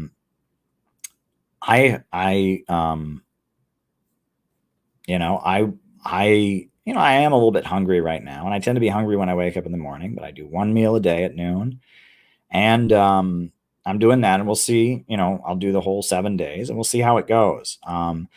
I did notice last time I did 5 days at 1 meal a day, that it got harder as the days went on, right? First day I did it, no big deal. Second day, no big deal. But, you know, I did it for 5 days. On that 5th day, when I finally, it got to be dark on the 5th day, and, and then I broke my fast. Oh man, it felt amazing. So we'll see if I make it the full 7 days. I guess this is day number 4. And so Friday is going to be my last day. I started Saturday, and then Friday would be my last day of 1 meal a day. So we'll see if I make it. At this point, anti-racism is more useful to the ruling class than racism is. That's interesting. I don't know if I would go that far, Gavin. I mean, anti-racism has become kind of the ruling ideology at this point. And it's, what does it mean? Right? It's this vague thing, right? It's this vague notion, right? That we are against racism, which is kind of all, I mean, since the 70s, that's been kind of the party line in the United States. But really, since the pandemic and the Black Lives Matter spring, it's taken on a different meaning. But, since the 70s in the United States, we all have Martin Luther King Day. And we're all told that, racism ended. America's a great country because Martin Luther King said, judged by the contents of your character, not by the color of your skin. And that we in America, we don't believe in racism. And even the people that are quote unquote racist are saying they're against racism. Right. And that was the thing. I mean, when I was a kid, right, very rarely did I encounter someone who was blatantly racist. The line was, there is no racism. It's just this thing.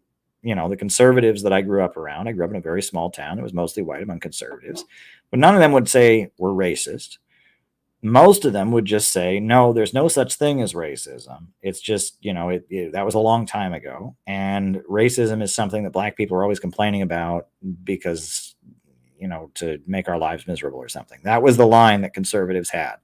Now, if you really pushed on certain issues, you could get people to say racist shit. Right. If you then started talking about police brutality, if you then started talking about income gaps and stuff, they would just then start saying, well, that's just the way it is. They would, and then they would start actually saying racist shit. But you wouldn't, the line from conservatives that I always heard was, it was like really since the 70s, the ruling line in the United States has been, we're against racism. The point of disagreement was that conservatives maintained that racism, because segregation no longer existed, because Jim Crow was gotten rid of, racism was therefore no longer a topic of conversation, whereas Democrats would say racism does exist and that affirmative action is necessary in order to combat racism, etc. Right? And then since the rise of Black Lives Matter and such, now, like talk of systemic racism and stuff is, acknowledging that there is racial inequality in our society is a really big part of the ruling line anymore. That didn't used to be part of the ruling line. It used to be the standard line was racism existed a long time ago and it's always bad and we need to be against it. But it's not an issue anymore, was what Republicans said. Democrats said, well, it is still an issue. Now it's more like we all kind of acknowledge that there's a problem. The Democrat line has become the mainstream line now. It didn't used to be. It used to be that if you acknowledged racial injustice in the United States, still existing after Jim Crow, after all of that, you were considered to be radical. You were considered to be far left or whatever. And that's not the case anymore. Now it's pretty mainstream. If you go to university in the United States, you're going to take classes on white privilege. And to be honest, I'm not opposed to that. I mean, I'm not opposed to people having to acknowledge the privilege they have. What I object to, I guess, is that the conversation around race is devoid of any class analysis. For example, right? Go and read W.E.B. Du Bois and the way he talks about the Civil War. Slavery was bad for the bulk of white people, right? It was obviously way worse for the Black people, but it was bad for white people, right? Most white people didn't benefit from slavery. And in fact, they, their wages in the South were way lower because they were competing with people who worked for free. However, and that was always understood. And at the time, the abolitionist movement always talked about that, how slavery was hurting the entire country. It was holding back economic development. It was hurting the rights of non-slave workers. Karl Marx said, labor in white skin cannot be free when labor in black skin is branded. That was always understood. However, modern quote unquote woke anti-racism says slavery was good for white people, and we should all just feel really, really bad about it. That's a toxic line because no one ever thinks that their life is too good. And slavery, the overturning of slavery, was a huge victory for the white working class as well as the black working class. And that building up that solidarity, understanding that fighting against racism and fighting for black people benefits all workers, that's a really important line that the communists and others fought for.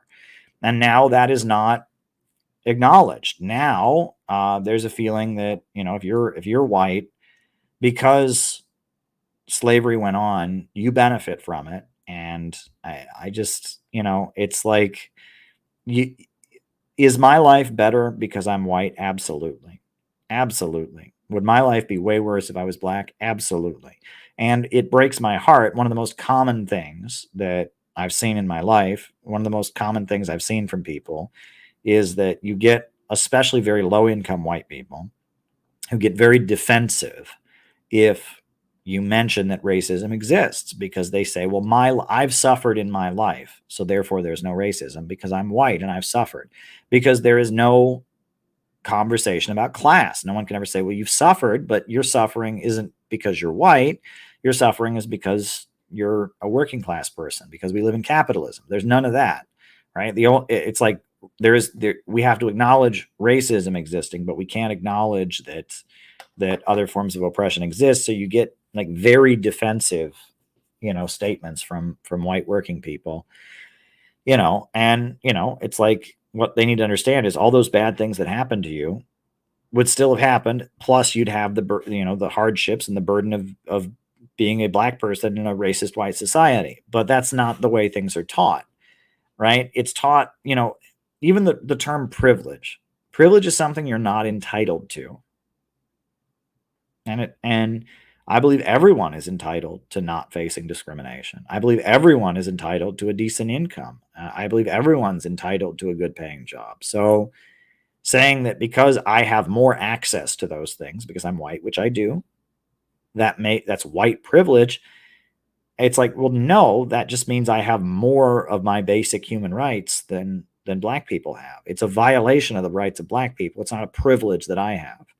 But when you frame it as a privilege, the implication is that someone needs to be brought down, not someone needs to be brought up, right? And that the way the privilege politics and the woke, they call it anti-racism. That's not what I would call it. It's the politics of resentment, right? The way the politics of resentment play out. And that's the thing. The point is to make everyone's life better. That's why I don't even like the phrase abolish billionaires, because I don't want to abolish wealth. I want there to be wealth for everybody. I want there to be so much wealth we can have the higher stage of communism, where there's no need for a state. And if we talk about abolish billionaires, what we're saying is somebody has more wealth than us and we resent them and we want to bring them down. I don't want to bring them down. I want to reorganize the economy so everyone can have what they have, and I want them to no longer be able to bring themselves up by hurting anybody else, right? I don't want people to be able to get rich by making other people poor, but I'm not against wealth, right? And that we need to get past anything that's a form of resentment, right, is not healthy, right? Anything that's, jealousy, or that someone else has it too good, or I want to take from somebody else, that is a dangerous mindset. And if you think about that in your life, right, that's how people, I think about people who've harmed me. I think about mistakes I've made in the past and ways I've harmed other people. You never want to get into a jealous mindset. You never want to get into the mindset of what I want is to bring someone else down. You never want to go there. You want to bring everybody up, right? You want to make it easier for other people to be lifted up, but bringing someone else down, hurting someone else, seeing someone else suffer because you feel that they haven't suffered the way you have. That is not a good way of being, right? I think that's what, I mean, that's, and if that is what socialism becomes synonymous with, I can understand why people would oppose it, right? That's not, I mean, a politics of vengeance, a politics of jealousy, a politics of resentment. That is not what we're about. And that's what people think socialism is. That's what I was taught, right? I was taught that, communists want everyone to be paid exactly equal. We look at the world and we see that some people are rich and some people are poor, and we say, well, that's no fair. That's not what it is, right? We advocate a centrally planned economy. We advocate the banks and factories and industries be organized to serve public good and not the profits of a wealthy few. It has nothing to do with it, right? But that's what we're taught it is, right? It is resentment, right? And we need to, on a personal level and on a political level, on an emotional level, on a spiritual level, if you ever are in a state of resentment, nothing good will come out of that. Nothing good will come out of resentment, right? We can make the world better. We can make the world more egalitarian. We can make the world more fair and prosperous, but we have to not do it on the basis of resentment. You have to do it on the basis of wanting the best for all and wanting to help those who have difficulties, wanting to lift up people who are down, but not tear down people who are up, right? Maybe prevent people from getting themselves up by harming others. That's fine, right? But not anything where it's about vengeance, it's about punishment, it's about bringing people down. That's a dangerous place to be, and you don't want to be there. You don't want to be there. You don't want to be there. You just don't want to be there. I'm just urging you. You don't want to be there. All right, folks, I need to go to sleep because I do have something in the morning. So I'm going to put on the closing music. But it's been a great stream, and you guys asked me great questions. You guys asked me great questions tonight, and you got me talking. Let's do it again tomorrow night. Deal? See you tomorrow? All right. New upsurge in the struggle against U.S. imperialism is now emerging throughout the world. Ever since World War II, U.S. imperialism and its followers have been continuously launching wars of aggression. But the people of various countries have been continuously waging revolutionary wars to defeat their aggression. And while the danger of a new world war still exists, and the people of all countries must get prepared, revolution is the main trend in the world today.